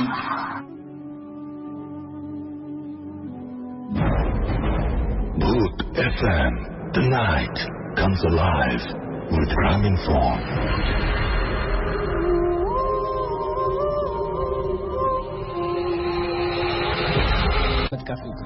চলে যায় আপনার ঘটনায়। আচ্ছা, তখন হচ্ছে যেটা যে আমি তখন জব করি, তো আমার ডিউটি দেখা যাচ্ছে যে মাঝে মাঝে নাইট শিফট যেটা হতো আর কি, রাতের 11টা-12টার দিকে আমার শেষ হতো। তো অফিস শেষ হওয়ার পরে আমি বাসার দিকে ফিরতাম আর কি। তো তখন একবার হরতালের সময় খুব বেশি গন্ডগোল ঢাকায়, তো দেখা যাচ্ছে যে প্রচন্ড রকম ঝামেলা হচ্ছে। তো অফিস থেকে বের হয়ে আসতে আসতে আমাদের আর কি ড্রপ সিস্টেম ছিল, ড্রপ আমাদেরকে বাসায় দিতে দিতে প্রায় 2টো বেজে যায়। তো রাতে 2টো বেজে যায়। তো তখন আমি বাসায় গিয়ে আম্মুর বাসায় ছিল আম্মু আর আব্বু। তো আম্মু তখন ঘুম থেকে ওঠার পরে আম্মু বলতেছে যে আমি আম্মুকে বললাম, আম্মু প্রচন্ড রকম ক্ষুধা লাগছে, তুমি জাস্ট ভাতটা রেডি করতে থাকো, আমি গোসল করে আসতেছি। এটা জাস্ট বলে আমি শাওয়ারে যাই। তো আমি আপনাদেরকে আগেই বলছি যেটা হচ্ছে যে 2:35 আর কি, জিনিসটাই আসলে 2:35 হলে এখনো আসলে অনেক ধরনের আমি ফিল করি যে আসলে 2:35 আমি ইনসিকিউর অবস্থায় থাকি। তো তখন দেখা যাচ্ছে যে আমার সাথে হয়তো বা কোনো কিছু হতে পারে। তো তখন দেখা যাচ্ছে যে 2:02 মতো বাজে। তো আমি গোসল করতে ঢুকি, বাথরুমের লাইটটা জ্বালানো থাকে। তো আমি আমার রুমে গোসল করতে থাকি, ওয়াশরুমে। তো হঠাৎ গোসল করতে করতে যখন আমি আমার যে শ্যাম্পু ট্যাম্পু সবকিছু যখন ইউজ করতেছি, তখন আমি আমার যে মিররটা, ওয়াশরুমের যে মিররটা, সেই ওয়াশরুমের মিররটাতে তাকানোর পর আমি তখন তার কিছুক্ষণ আগে থেকে আমি ফিল করতেছিলাম যে মেবি হয় আমার শরীরের কন্ডিশনটা ভালো না হয় কিছু একটা হচ্ছে আশেপাশে, কিছু একটা ফিল করতেছে। আমি ভাবতেছিলাম যে আমি অনেক বোধহয় টায়ার্ড, কারণ 2টা বেজে গেছে, এতক্ষণ টায়ার্ড হয়ে আমি অফিস থেকে আসছি, তো আমার খুব টায়ার্ড লাগতেছিল আর কি। তো আমি ভাবতেছিলাম এরকম কিছু, আমি তাড়াহুড়ো করে গোসল করার চেষ্টা করতেছি যে গোসল করে বের হয়ে যাবো।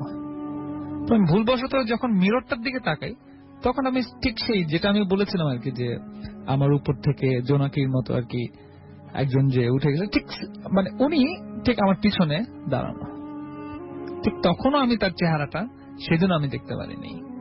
আমি প্রচন্ড রকম ভয় পাই, আমি মানে মোটামুটি একটা চিৎকারের মতো। তা আমি জাস্ট তাওয়ালটা নিয়ে, আমার গায়ে সাবান মাখা তাওয়ালটা নিয়ে জাস্ট আমি দৌড়ে আর কি রুম থেকে, আমার ওয়াশরুম থেকে বেরোয় যাই। বেরোয় যে ডাইনিং রুমে যে বসি, তো তখন আম্মু আব্বু দুজনে আসে। তো বুঝতে পারছে আর কি যে এরকম ঘটনাটা বোধহয় কোনো একটা কিছু আবার হয়েছে। তো আমার আম্মা কখনোই আর কি এইসব ব্যাপারে তেমন কোনো গুরুত্ব দিতেন না। উনি খুবই সাহসী, আর উনি ভাবতেন যে এগুলা হয়তোবা দেখা দেয় কিন্তু হয়তোবা কিছু করতে পারবে না, এরকম একটা তার আত্মবিশ্বাস। তো এরকম একটা অবস্থা ছিল। তো সেদিনও আমি খুব বেশি শক্ট হয়ে যাওয়ার কারণে কোনো কথা বলতে পারি না। তো তখন আমি জাস্ট, আমাকে আম্মু বলে যে শান্ত হয়ে বসতে, তারপরে আমাকে খেতে দেয়। আমি কোন রকম খেয়ে, আব্বু তখন আমাকে বলতেছিল যে আব্বু মানে বলতেছে তুমি এত বড় হয়ে যাওয়ার পরে এরকম করতেছো কেন। তো তখন আম্মু বলতে চাচ্ছে, আম্মু আব্বুকে থামাইলো, বললো যে আরে তুমি বুঝতেছো না যে এখানটা তো একটা ঝামেলা হইতেই পারে। তো তখন আমি জাস্ট, আমাকে খাওয়ানোর পরে আমি জাস্ট ওই দিন রাতটা আমি ঘুমাই, ঘুম থেকে উঠি আর কি। তো তার কিছুদিন পরে দেখা যাচ্ছে যে তার কিছুদিন পরে 7-8 মাস পরে, হ্যাঁ, এটা হচ্ছে এই এখন থেকে গত 1 বছরের মধ্যে আর কি ঘটনাটা ঘটবে। যে আমি দেখা যাচ্ছে যে দিন রাতে ঘুমাচ্ছি, তখন আমার যেই বাসাটা এই ঘটনাগুলো ঘটতো আর কি, সে বাসাটা তো এখন আর নেই। তো আমি ঘুমাচ্ছি যখন, তখন স্বপ্নে আমি দেখতে পাই, আমি স্বপ্নে দেখতেছি যে যেই বেডরুমটাতে যে সুইসাইডের ঘটনাটা ঘটছিল, সেই বেডরুমটাতে আমি মানে ব্ল্যাক এন্ড হোয়াইট অবস্থায় আমি সেই বেডরুমটাতে পৌঁছায় যাই। তো ওই বেডরুমটার পাশে, ওই বেডরুমের সাথে একটা বেলকনি ছিল ছোট, টেকুর সাথে একটা চালতা গাছ ছিল। আচ্ছা। তো আমরা যখন ওই বাসাটা থাকতাম, তো তখন সবাই বলতো যে এই চালতা গাছটাতেই বোধহয় কোনো একটা প্রবলেম আছে। তো আমি দেখি যে চালতা গাছের সাথে একটা জানালা ছিল আমাদের। তো ওই জানালার থেকে চালতা গাছের মানে পুরো ব্ল্যাক এন্ড হোয়াইট আমি দেখছি, আমি স্বপ্নে দেখতেছিলাম যে কে জানি ছোট ছোট চিঠি পাঠাচ্ছে। হ্যাঁ, চিঠি। আচ্ছা, কেমন করে সেটা? ছোট ছোট উড়ে উড়ে আসতেছে আর কি, বাতাসের মধ্যে উড়ে উড়ে আসতেছে, ব্ল্যাক এন্ড হোয়াইট আমি দেখতেছি, পুরোটা রুম ব্ল্যাক এন্ড হোয়াইট। তো চিঠিটা আমি পাচ্ছি, চিঠিটা আমি খুলে দেখতেছি, লেখা আসতেছে হচ্ছে গিয়ে যে আমি আমার যে বোনটার কথা বললাম, আমার ইমিডিয়েট বড় যেটা, যে ওকে মানে ওইখান থেকে লেখা আসতেছে যে আমার ওই বোনকে হত্যা করা হবে। তো আমি ওই চিঠিটা দেখে আমি চিঠিটা বারবার করে ফেলে দিচ্ছি, বারবার করে নতুন ভাঁজ করা ছোট ছোট চিঠি উড়ে উড়ে আসতেছে আর কি। তো ওই স্বপ্নটা দেখার পরে আমি আসলে প্রচন্ড রকম ভয় পাই।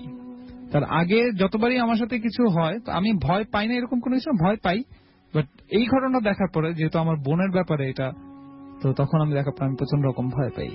তো আমি বাসায় সবাইকে জানাই আমি ব্যাপারটা কিন্তু এরকম কিন্তু আমি দেখতে পাইছি স্বপ্নে। আচ্ছা, এটা ছিল ঘটনা।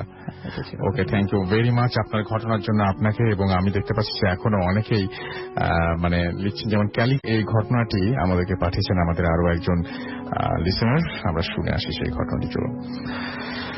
যাই হোক, যেভাবে লিখেছেন আমি সেভাবে পড়ছি। হ্যালো রাসেল ভাই, আশা করি ভালো আছেন। শুরুতে আমি সকল শ্রোতাকে আমার সালাম জানাই। আমি বাংলাতে খুব দ্রুত টাইপ করতে পারি না, তাই অনেক সময় নিয়ে এই ঘটনাটা লেখা।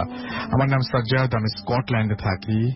আজ আমি যে ঘটনাটি বলবো তা এক বন্ধুর সাথে ঘটে যাওয়া। ঘটনাটি অদ্ভুত লাগলেও পুরোটা সত্য, এবং এখন আমার ফ্রেন্ড কিছু কিছু অদ্ভুত বাস্তবতার শিকার হচ্ছে। আমার এই ঘটনা আসলে ওয়েজা বোর্ড, আপনারা ওয়েজা বোর্ডের নাম শুনেছেন, এবং সেই ওয়েজা বোর্ড যেটাতে প্ল্যান সেট করা হয়, সেই ওয়েজা বোর্ড নিয়ে, এবং সেই ওয়েজা বোর্ডের এক বন্ধু ঘটনাটা আমাকে বলেছিল, এবং এখন খুবই দুশ্চিন্তায় সে আছে। এবং আমি আগে একটু ওয়েজা বোর্ডের বিবরণটা দিতে, আসলে ওয়েজা বোর্ডটি হলো একটা গেম, যেটার মাধ্যমে আপনি সোলদের সাথে সরাসরি মানে কথা বলতে পারবেন। এটা খুব আমি বলে দিই আপনাদের, এটা খুব চারকোনা একটা জিনিস, অনেক শেপেরও হয় অনেক সময়।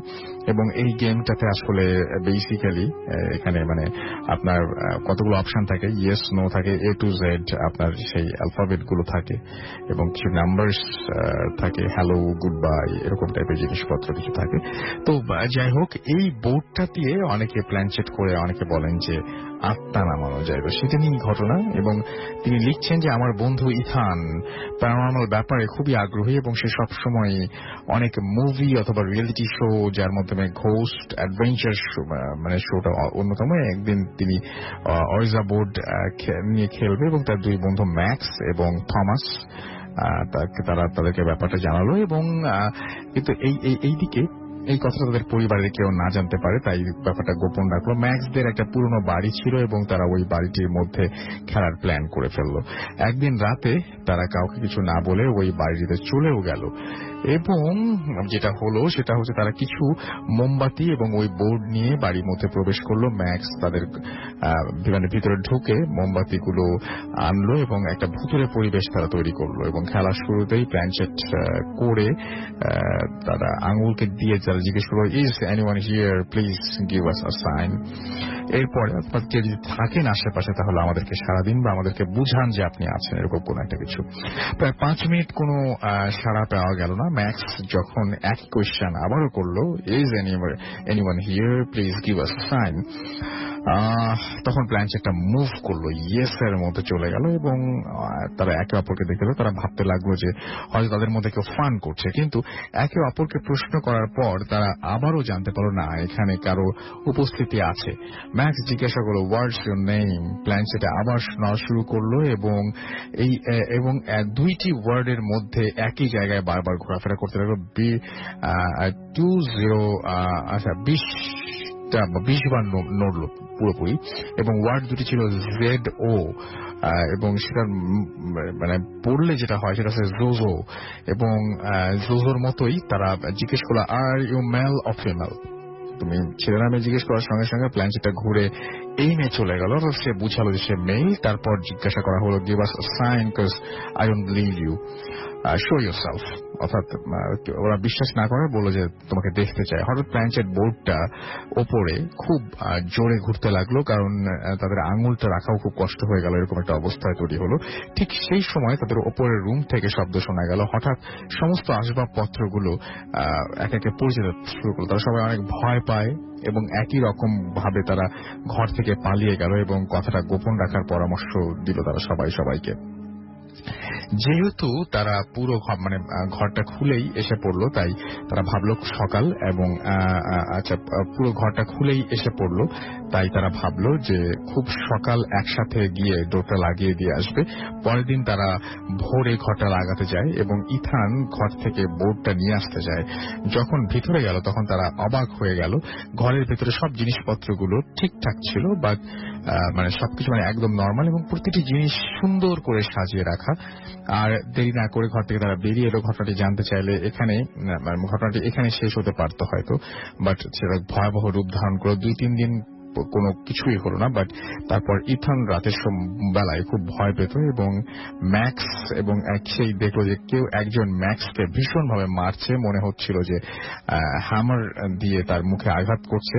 কিন্তু এই কথাটা সে কাউকে জানায় না, ভাবলো যে খারাপ স্বপ্ন। পরের দিন একটা কল আসলো ম্যাক্সের বাড়ি থেকে এবং কলটার পেয়ে সে অবাক হয়ে গেল। ম্যাক্সদের বাড়িতে গেল এবং দেখতে পেল যে বাড়িতে অ্যাম্বুলেন্স দাঁড়ানো, 2টি পুলিশের গাড়ি, এন্ড সাথে তার আব্বু আম্মু কান্নাকাটি করছে। সে জানতে পারলো যে ম্যাক্সকে অনেক মারধর করে এবং মুখে একটা ভীষণ আঘাতের দাগ কে যেন, এবং সেটা কে যেন মারধর করে।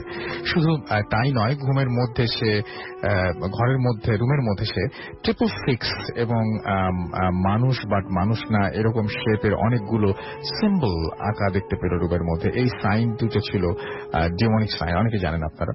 এবং কিছুদিন পর ম্যাক্সের অবস্থা ভালো হলে ইথান তার সাথে দেখা করতে যায় এবং বাড়িতে যায় সেখানে, এবং ওই দিন রাতে ঘটনাটি নিয়ে সে জানতে পারলো যে প্যারেন্টস তাকে বাসায় রেখে বাইরে যায় এবং মাঝরাতে ঘুম ভাঙে কোনো এক কারণে এবং শব্দ শুনতে পারে যে কে যেন তার ঘরে অনেক শব্দ করছে। উঠে বাইরে গেলে একটা অদ্ভুত খুব উঁচু ব্ল্যাক শ্যাডো দেখতে পায়। সেই শ্যাডো তার রুমে ঢুকে যায় এবং সে তার মোবাইলে ট্রাই করে, কিন্তু মোবাইলের সেই সময় লো ব্যাটারি দেখাচ্ছিল, বাট মোবাইলটি ছিল ফুল চার্জ দেওয়া ছিল।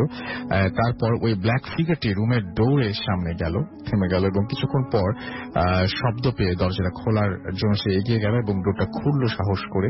সে দেখলো একজন মানুষ, সে তাকে কখনো দেখেনি আগে। সে হঠাৎ খুব তাকে মারতে লাগলো এবং এক পর্যায়ে সে জ্ঞান হারিয়ে ফেলে। তারপর তাকে হসপিটালে নিয়ে যাওয়া হয়। আশ্চর্য হলেও সত্যি যে ওই লোক চোর ছিল না ইভেন সিসিটিভি ক্যামেরাতেও কাউকে আসতে বা যেতে দেখা যায়নি। তাহলে এই লোকটি কে ছিল আর কে ওকে মারলো আজকে মানে এটা এখনো পর্যন্ত রহস্য। এবং তারপরে তিনি লিখেছেন যে আমার কাছে আরো কিছু ঘটনা আছে, আরেকদিন বলবো, এবং বাংলা টাইপ করতে খুব সমস্যা হচ্ছিল। সবাইকে আবারও সালাম জানাই। And thank you very much চমৎকার এই ঘটনা উপহার দেওয়ার জন্য। আজকের ঘটনাগুলো অনেক বেশি সুন্দর লাগছে আমার কাছে প্রত্যেকটাই। চলে যাওয়াকে ছোট্ট বিরতির পরে আবারও ফিরে আসবো। সেই পর্যন্ত আমাদের সঙ্গে থাকুন, আশা করবো যে আমাদের সঙ্গে পুরোটা সময় থাকবেন। এন্ড সেই জন্যই মানে এই জন্যই যে আপনাদের জন্য রয়েছে আরো দারুণ দারুণ বেশ কিছু ঘটনা। আপাতত একটা ছোট্ট বিরতি যাচ্ছি এবং সেই সাথে আমরা গেস্ট চেঞ্জ করবো, নতুন আরো দুজন অতিথি আছেন তাদেরকে নিয়ে আসবো। সেই পর্যন্ত আমাদের সঙ্গে থাকুন। স্টে টিউনড রেডিও ফুর্তি এন্ড ডোন্ট স্টপ দ্য ফুর্তি। আসসালামু আলাইকুম, আমি বিজয়, আমি মাতুয়াল যাত্রা থেকে এসেছি।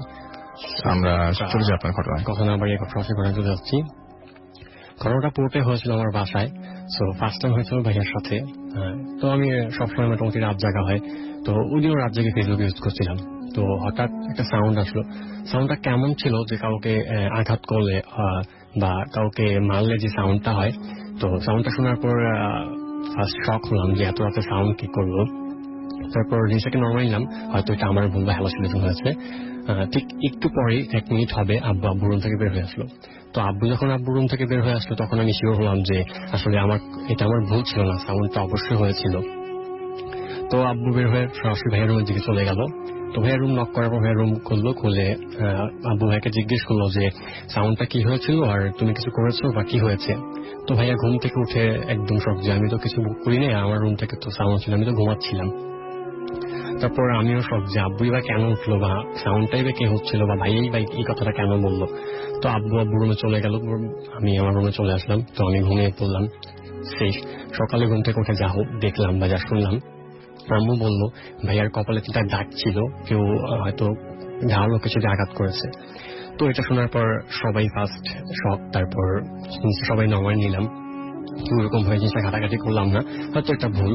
তো সেকেন্ড টাইম ছোট বোন, ও ক্লাস 1-এ পড়ে, তো বাচ্চা, তো ওর সাথে মাঝে মাঝে কেমনটা হয় যে ও রাত হঠাৎ ঘুম থেকে উঠে মানে প্রচন্ড চিৎকার করবে আর কাউকে যাকে সামনে পাবে তাকে জড়া ধরবে, আর এরকম শক্তভাবে ধরবে যে ও খুব ভয় পাচ্ছে। কেউ একজন ওকে আঘাত করতেছে, ওকে নিয়ে যাওয়ার ট্রাই করতেছে বা ওকে কিছু ভয় দেখাচ্ছে, এটা যাতে ও দেখতে পাচ্ছে আর কেউ দেখতে পাচ্ছে না। তো যখন ও ঘুম থেকে উঠে এরকম করে তো ওকে তখন কিছু বলতে পারে না। তারপর ওকে ঘুম পাড়ানো হয় বা ওকে কিছু বললে কিছুক্ষণ পর ও নিজেই ঘুমিয়ে পড়ে। ঘুমিয়ে পড়ার পর সকালে যখন ঘুম থেকে উঠে ওকে যদি জিজ্ঞেস করা হয় যে রাত্রে কি হয়েছিল, তুমি এরকম করলে কেন, ও কিছু বলতে পারে না, আর জাস্ট এতটুকু বলে আমি তো কিছু করিনি। তো এটা থেকে সবাই শক। তো এটা মাঝে মাঝে এমনটা করতো। তারপর ওকে পানি পড়া খাওয়ার পর একটু জিনিসটা কমে, ওই জিনিসটা করলো না। তো ফার্স্ট টাইম ভাইয়া, তার সেকেন্ড সিজ, তারপর আমার সাথে যেটা ছিল এই গত মাসের 13 তারিখ, 7 রমজান ছিল ওই দিন মেবি। তো ওই দিন আমাদের বাসায় গেস্ট আসার কথা ছিল। তারাবি নামাজ পর হুজুরদের সেই ইফতার করার পর যেটি রাতে খাবার খাওয়া এটা আমাদের বাসায় ছিল। তো ওরা আসলো, খাওয়া দাওয়া করে বিদায় করার পর সবাই ডিনার করলাম। ডিনার করার পর সবাই যার যার রুমে চলে গেল, আমি আমার রুমে চলে আসলাম। তো এই রমজান মাস ছিল, একেবারে সেহরি করার পরই ঘুমানো হতো। 2 দিন আমি ফেসবুক ইউজ করছি। তো হঠাৎ খেয়াল করলাম যে আমার শরীর পুরো অনেক কাঁপছে আর আমি খুব মানে মাথা খুব ব্যথা করতেছে। তো হঠাৎ এরকমটা লাগার প্রশ্নই আসে না, কারণ আমি একটু আগে পুরো পারফেক্ট ছিলাম। একটু পর কি হলো, তো রাত তখন মেবি 2টা বাজে। তাই আমি আম্মুকে নক করলাম না, আর এত রাত্রে কাকে ডাকবো, যেহেতু একটু পর সেহরির জন্য আম্মু উঠবে। তো আমি কাউকে নক করলাম না, ফেসবুকে চ্যাটিং করছিলাম। যখন চ্যাটিং করতেছি একটা ভাইয়ের সাথে বলতেছিলাম যে আমার তো এরকম লাগতেছে। তো ওনাকে একটু বলার পর নিয়ে জিনিসটাকে নর্মালি নিল, ওনার কাছে কিছুই মনে হলো না। বললো যে নাপা এক্সট্রা নাও। আমি বললাম ভাই এত রাত্রে নাপা এক্সট্রা কি দরকার, কিছুক্ষণ ঠিক হয়ে যাবে। তো এটা বলার পর উনিও চলে গেল। ঘুম আসছিল না আমার, খুব এত মাথা ব্যথা করতেছিল, শরীর এত খারাপ লাগছিল যে আমি পা নাড়াতে পারছিলাম না। মোবাইলে টাইপিং করছিলাম, তো টাইপিং করতে খুব কষ্ট হচ্ছিল আমার। তারপরেও টাইপিং করছিলেন? হ্যাঁ, তারপর টাইপিং করছিলাম। যাই হোক, তারপর ফ্রেন্ড পারিয়া, তো ওর সাথে আজ অব্দি যতই যাই বলি না কেন কখনো কিছু সিরিয়াস ভাবে নেয় না। তো ওকে বললাম যে কি করছিস, আমাকে বললো যে আচ্ছা এরকম কিছু করছি না এখন, বাই, পরে কথা হবে। তো ওকে বললাম যেহেতু এখন সেহরি টাইম, একটু পর তো সেহরি খেতে উঠবি, তো এখন আর ঘুমানোর কি দরকার, একটু পর একবারে সেহরি করিস। তো ওকে এটা আমি বললাম। আমি বলার পর বললো আচ্ছা ঠিক আছে তো বল। তাই আমি বললাম আমার না এরকম খুব খারাপ লাগছে হঠাৎ। তো আমাকে বললো ঠিক আছে যেহেতু খারাপ লাগছে তুই ঘুমিয়ে পড়। তো আমাকে এটা বলার পর এই মেসেজটা আমাকে সেন্ড করলো, আসার সাথে আমার হাত থেকে মোবাইলটা পড়ে গেল, আমি সেন্সলেস, আমার আর কিছু মনে নেই। আর একটা মানুষ এত ফাস্ট কখনোই ঘুমাতে পারে না। তো যাই হোক, আমি যখন চোখ খুললাম দেখলাম আম্মুর সামনে আমাকে আমার খুব জোরে জোরে ডাকছে। তো আম্মু ডাকার পর চোখ খুলে দেখলাম আম্মুর সামনে দাঁড়িয়ে আছে। তো বললো যে কি হয়েছে, সেই কোথাও টাইম হয়ে গেছে। তো আমি আম্মুকে কিছুই বললাম না, বললাম যে আম্মু আমার জ্বর আসছে। তো আম্মু যখন আমার মাথায় হাত দিল, দেখলো যে আমার শরীর প্রচন্ড গরম আর আমি খুব কাঁপছিলাম। তো তখন মেবি খুব গরম ছিল রমজান মাসটাই। তো এই গরমে একটা কম্বল 2 পাট করে প্লাস কাঁথা দিয়ে আমি শুয়েছিলাম এই গরমের ভিতরে। এত কাঁপছিলাম, এত শীত করতেছিল আমার। তারপর আমাকে এরকম দেখে বললো যে তোমার সেহরি করতে হবে না, তুমি শুয়ে থাকো। তো আম্মু ফ্রেশ হতে গেল। তো আমি একটু আম্মু ফ্রেশ হতে চলে গেল, আমি একটু করে উঠলাম, উঠে টয়লেটে গেলাম। টয়লেটে গিয়ে ফ্রেশ হলাম। ফ্রেশ হয়ে যখন ডাইনিং টেবিলে বসলাম, তখন আমি ভাবছিলাম যে আমি তো এটা করতে চাচ্ছি না, বা আমার শরীর এত খারাপ লাগলো যে আমি কিভাবে ডাইনিং টেবিলে এসে বসলাম। আমার মনে হচ্ছিল কেউ একজন আমাকে হেল্প করেছে বা এখানে আসতে সাহায্য করেছে। তো এটা হলো আম্মু আসলো, আম্মু এসে বললো, আমার দিক তাকিয়ে থাকলো, আমার কিছু বললো না। তো আম্মু সেরে দিল, আমি সেরে কিছুই খেতে পারলাম না।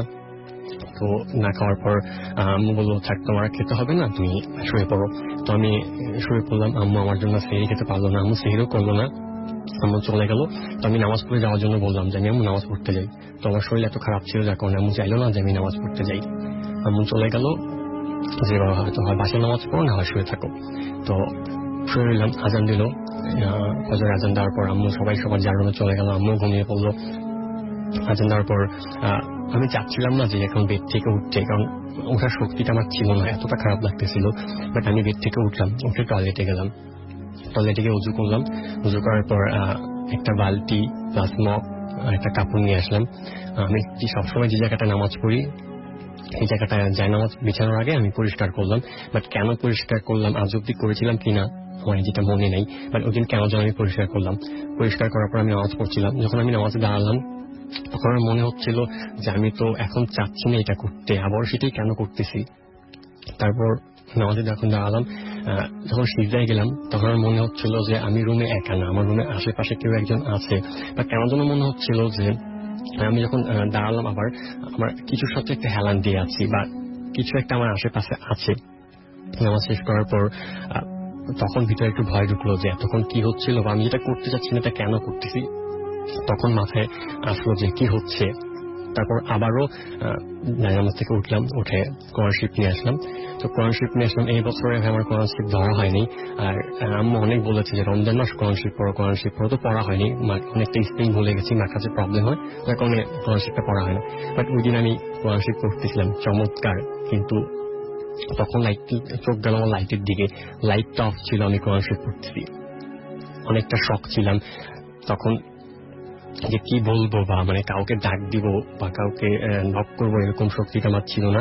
আমি জাস্ট জায়নামাজে বসে ভাবছিলাম যে আমার সাথে একটু কি হলো, নিজেকে সান্ত্বনা দিলাম যে রমজান মাস কিছুই না, রমজান মাস কিছুই না, কিছুই হয়নি। জিনিসটাকে নমরে নেওয়ার ট্রাই করলাম, বাট পারলাম না, খুব ভয় করছিল তখন। ভয় কি তখন বুঝলাম। তারপর আমি খুব কষ্টে বেড থেকে উঠলাম, জায়নামাজ থেকে উঠলাম, উঠে বেডে গেলাম। তো বেডে গিয়ে কখন যে ঘুমিয়ে পড়লাম আমার আর কিছু মনে নেই। যখন আবার ঘুম থেকে উঠলাম দেখলাম যে আম্মু আমাকে ডাকছে, তো ছোট বোন ডাকছে। ঘুম থেকে উঠে দেখলাম যে আমি নিচে জায়নামাজের উপর শুয়ে আছি। বাট আমি ড্যাম শিওর যে আমি বেডে ছিলাম, বাট তখন আমি নিচে ছিলাম। আম্মু আমাকে বললো তুমি নিচে কেন? আর আমার পাশে সেই কাপড়, বালতি, সেই কোরআন শরীফটা ছিল। এটা তখন এতটা ভয় করতেছিল যে তখন 8টা বাজে মেবি, পুরো সকাল, সবাই আমার আশেপাশে ছিল। বাট তখন আমার খুব ভয় করছিল যে একটু আগে আমার সাথে কি হয়েছিল বা এটা কি ছিল। এটা ভাবতে ভাবতে কাউকে কিছু শেয়ার করলাম না, জাস্ট নিচে থেকে জায়নামাজ থেকে উঠে বেডে শুয়ে পড়লাম। শুয়ে ভাবতে ভাবতে ঘুমিয়ে পড়লাম। সেই ঘুম ভাঙলো আমার সন্ধ্যা 6টা 15, ইফতারি কিছুক্ষণ আগে। তো ইফতার থেকে উঠে ফ্রেশ হয়ে ইফতার করলাম, কাউকে কিছু বললাম না, তখনও খুব ভয় করছিল। তারপর আম্মুকে কিছুই বললাম না। যখন ডিনার করতে বসলাম তখন আম্মুকে আমি বললাম যে আম্মু রাত্রে কিছু হয়েছিল বা আপনি কিছু দেখেছেন আমার সাথে? আম্মু বললো কেন, কি হয়েছে? তো আমি বললাম যে আমি কিছু একটা দেখেছি বা কিছু একটা হয়েছে আমার সাথে। আম্মু জাস্ট এতটুকু বললো যে কোরআন শরীফ পড়ো না, যখন এটা হয়েছে তো এখন থেকে কোরআন শরীফ নিয়মিত পড়ো, আর যা হয়েছে ভালো হয়েছে, খারাপ কিছু হয়নি, এটা কারোর সাথে শেয়ার করো না বা এখন থেকে কেয়ারফুল হও। এটাই ছিল আমার ঘটনা। অনেক ধন্যবাদ আপনাকে। আপনার ঘটনার কিছু কিছু পার্ট যে জিনিসগুলো আমার কাছে মনে হয় যে ঠিক আছে, আমি সেটা নিয়ে মানে আপনি ভালো জানেন আপনার সাথে কি হয়েছে, বা এটা আসলে আমাদের সৃষ্টিকর্তা ভালো জানেন যে মানে কি মানে সব ঘটনার ব্যাখ্যা আমাদের কাছে থাকে না। বাট কিছু কিছু জিনিস আমার কাছে মনে হয়, যেমন আপনি হঠাৎ করে সেন্সলেস হয়ে যাওয়া বা ঘুমিয়ে যাওয়া যে ব্যাপারটা, এটা কিন্তু ঘুমিয়ে গেলেও হয় হঠাৎ করে। আপনি যেটা বলছেন যে সেন্সলেস হয়ে যাচ্ছেন, অবশ্যই আমি ফার্স্ট যখন হাত থেকে মোবাইলটা পড়ে তখন সেন্স হয়ে যায়, কারণ এত তাড়াতাড়ি হয়ে মানুষ কখনো ঘুমাতে, যখন ঘুমায় তখন মানুষ এরকম তাড়াতাড়ি ঘুমায়, মানুষ হঠাৎ করে ঘুমায়, হাত থেকে মানে খুবই মানে জিনিসটা খুব তাড়াতাড়ি হয় আসলে। মানে যখন আপনি ঘুমান, আপনি মনে করে দেখেন আপনি কোন সময় ঘুমিয়ে যান। ঘুম আসছিল না, আমি চ্যাটিং করছিলাম ফেসবুকে, সো আমার এভাবেও ঘুম আসে না। একবারে চিন্তা ছিল যে সেহেরির পর ঘুম। আমার কাছে এই জিনিসটা একটু অস্বাভাবিক লেগেছে, এনিওয়েজ হতে পারে। এবং আরেকটা জিনিস সেটা হচ্ছে যে আপনি নিচে শুয়েছেন জানালার, মানে ঘুমের পরে না ওঠার পর অনেকটা এরকম অনেক সময় মানুষের কনফিউশন তৈরি হয়। না, আমি ফার্স্ট বেডে শুয়েছিলাম, তারপর সকালে ঘুম থেকে 8টা বাজে উঠলাম, তখন আমি নিচে ছিলাম। ওকে, ফাইন, ঠিক আছে। আমি আসলে কোনো তর্কে যেতে যাচ্ছি না, বাট আমি যেটা আমার মনে হলো সেটা আমি বললাম।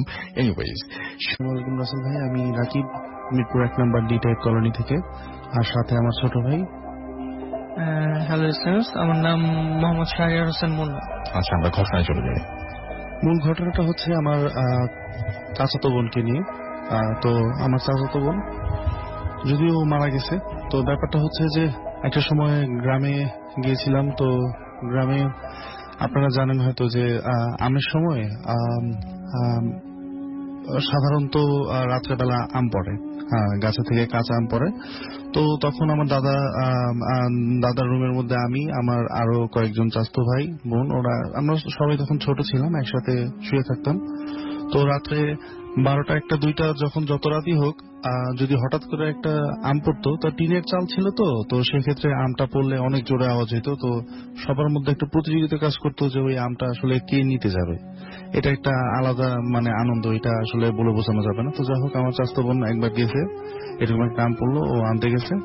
আনতে যাওয়ার পর হঠাৎ দেখে যে আমটার পাশে একটা সাপের মতো, এবং ওই সাপটা অনেকটা লাইটের মতো মানে আলোর মতো জ্বলতেছে। এবং যখন কাছে যায় তখন আর তেমন কিছুই দেখতে সে পায় না। তো যাই হোক, এরপর যে মূল ব্যাপারটা, ও এখন আর বেঁচে নেই আমাদের মাঝে।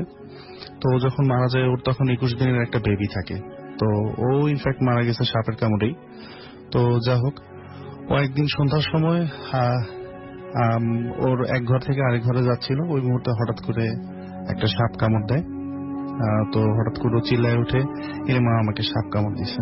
তো যাই হোক, এরপর সবাই আসে, দৌড় দিয়ে আসে। আসার পরে ও তো চিল্লাচিল্লি করতেছে। ফার্স্টে ভয় পায়, কারণ সাপ কামড় দেওয়ার পর তো সাথে সাথে ওটা রিয়াকশন হয় না, তো কিছুটা মানে খুব ভয় পায়। তারপর পায়ে ব্যথা টাথা হয়। এরপর স্বভাবতই যেহেতু গ্রাম, আশেপাশেই তো হসপিটাল নাই বা ওরকম কোনো লোকও নাই যে চিকিৎসার ব্যবস্থা করবে, তো যারা ঝাড়ফুঁক করে তাদেরকে নিয়ে আসা হয়। তো এরপর ওনারা হাত চালান দেয়, কিন্তু আনফরচুনেটলি হাতটা ওঠে না। ইতিপূর্বে এরকম হাত চালান ব্যাপারটা কি একটু যদি বলতেন? হাত চালান বলতে যে ওই কবিরাজ টাইপের যারা আছেন, তারা অনেক সময় দেখা যায় যে কি সব পরে হাতটা মাটিতে রেখে কিভাবে যেন ওই কাটা জায়গা মানে সাপে কাটা জায়গাটায় আস্তে আস্তে মানে উঠানোর চেষ্টা করে, সাপের বিষ নামানোর চেষ্টা করে ব্যাপারটা। ওকে, তো ওইভাবে আসলে উঠতে লাভ হয় না ওই দিন। জি, ওই দিন আর লাভ হয় না। তো যাই হোক, পরে ওকে বেঁধে দিতে ওই অবস্থায় ওখানে কিছুটা কাটা হয় এবং কিছুটা রক্ত বের করে দেওয়া হয়। এরপরে ওকে এই ঘটনাটা পাবনার, তারপরে ওকে পাবনা হসপিটালে নিয়ে যাওয়ার জন্য ব্যবস্থা করা হয়, কিন্তু দুঃখজনক ভাবে ওকে আর বাঁচানো সম্ভব হয়নি। ও রাস্তায় যাওয়ার পথে মারা যায়। তো যাই হোক, ওই সাপটা যে তখন মারা মানে সাপটা যখন ওকে কামড় দেয় তখন ঘরেই ছিল, তো লোকজন ওই সাপটাকে মোটামুটি আধমরা অবস্থায় রাখে এবং অনেকে নিষেধ করে যে ওই সাপটা মারার কোনো প্রয়োজন নাই, কারণ এই সাপটা যদি মারা হয় তাহলে ও তো তখনও বেঁচে ছিল, ক্ষতি হতে পারে, এরকম কিছু একটা চিন্তা করে বা ওঝা টোঝা আছে ওনারা বুদ্ধি দেয় যে এগুলা কিছু করার দরকার নেই, করলে প্রবলেম। তো যাই হোক, ওই সাপটাকে পরে আটকে রাখা হয়।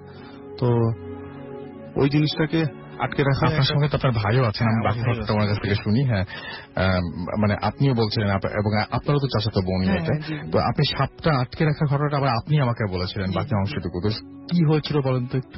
সাপটাকে রাখা হয়েছিল আসলে রাসেল ভাই, তার মানে একটা তার মানে স্টিলের কলসি, হ্যাঁ, বড় কলসি, ওটার ভিতরে সাপটাকে রাখা হয়েছিল। কলসির উপরে একটা গামছা বা এরকম কাপড় জাতীয় জিনিস দিয়ে উপরে মরিয়ে দেওয়া হয়েছিল, আর হচ্ছে চারপাশ দিয়ে দড়ি দিয়ে শক্ত করে যাতে বেঁধে দেওয়া হয়েছিল, কোনোভাবেই বেরোতে না পারে। আর এর উপরে ছিল একটা পাতিল, হ্যাঁ, পাতিলের ভিতরে ছিল একটা ভারী বাটখারা, মানে যাতে উপর দিয়ে উঠে না আসতে পারে। তো পরে যখন বোনটা মারা যায়, হ্যাঁ, তাকে যখন তার শ্বশুর বাড়িতে পাঠানো হয় দাফনের জন্য, তখন তো মানুষের একটু রাগ লেগেছিল, তো সবাই চিন্তা করলো সাপটাকে এখন মেরেই ফেলবে, যা হতে হয়ে গেছে। তো তখন বাটখারা উঠিয়ে যখন দেখে ভিতরে সাপটা মারার জন্য সবাই বের করে, তখন দেখে যে ভিতরে কোনো সাপ নাই। মানে এটা সবচেয়ে আশ্চর্য একটা জিনিস যে এটা কিভাবে সম্ভব। এখন সাপটা যদি এখন বের হইতে চায়, এটা কিন্তু ওকে অনেকগুলো স্টেপ অতিক্রম করে তারপরে বের হতে হবে। আর একটা মানুষের মনে হয় না এখন একটা দয়া মায়ার উদ্রেক হওয়ার কথা এমন অবস্থায় যে একটা মানুষ মারা গেছে, সাপটাকে আমি ছেড়ে দিই, আবার যেরকম ছিল ওইরকম জায়গায় ওরকম সুন্দর করে রেখে দিই। মানে এটা খুবই মানে কোইন্সিডেন্স হইতেই পারে, বাট এতটা কোইন্সিডেন্স জিনিসটা আসলে মানার মানে আমরা অন্তত মানতে পারছি না আসলে। ওকে, তো আপনি বলছিলেন যে আপনাদের বাসায় এরকম ঘটনা ঘটতে থাকে কারণ আপনার বাবার নানা উনি হচ্ছেন একজন বিখ্যাত কবিরাজ ছিলেন, রাইট? এবং তার সাথে অনেক ঘটনা এরকম ঘটেছে। তো এই বাড়িতে আপনার কি মনে হয় যে এই কারণে কি প্যারানর্মাল ঘটনাগুলো?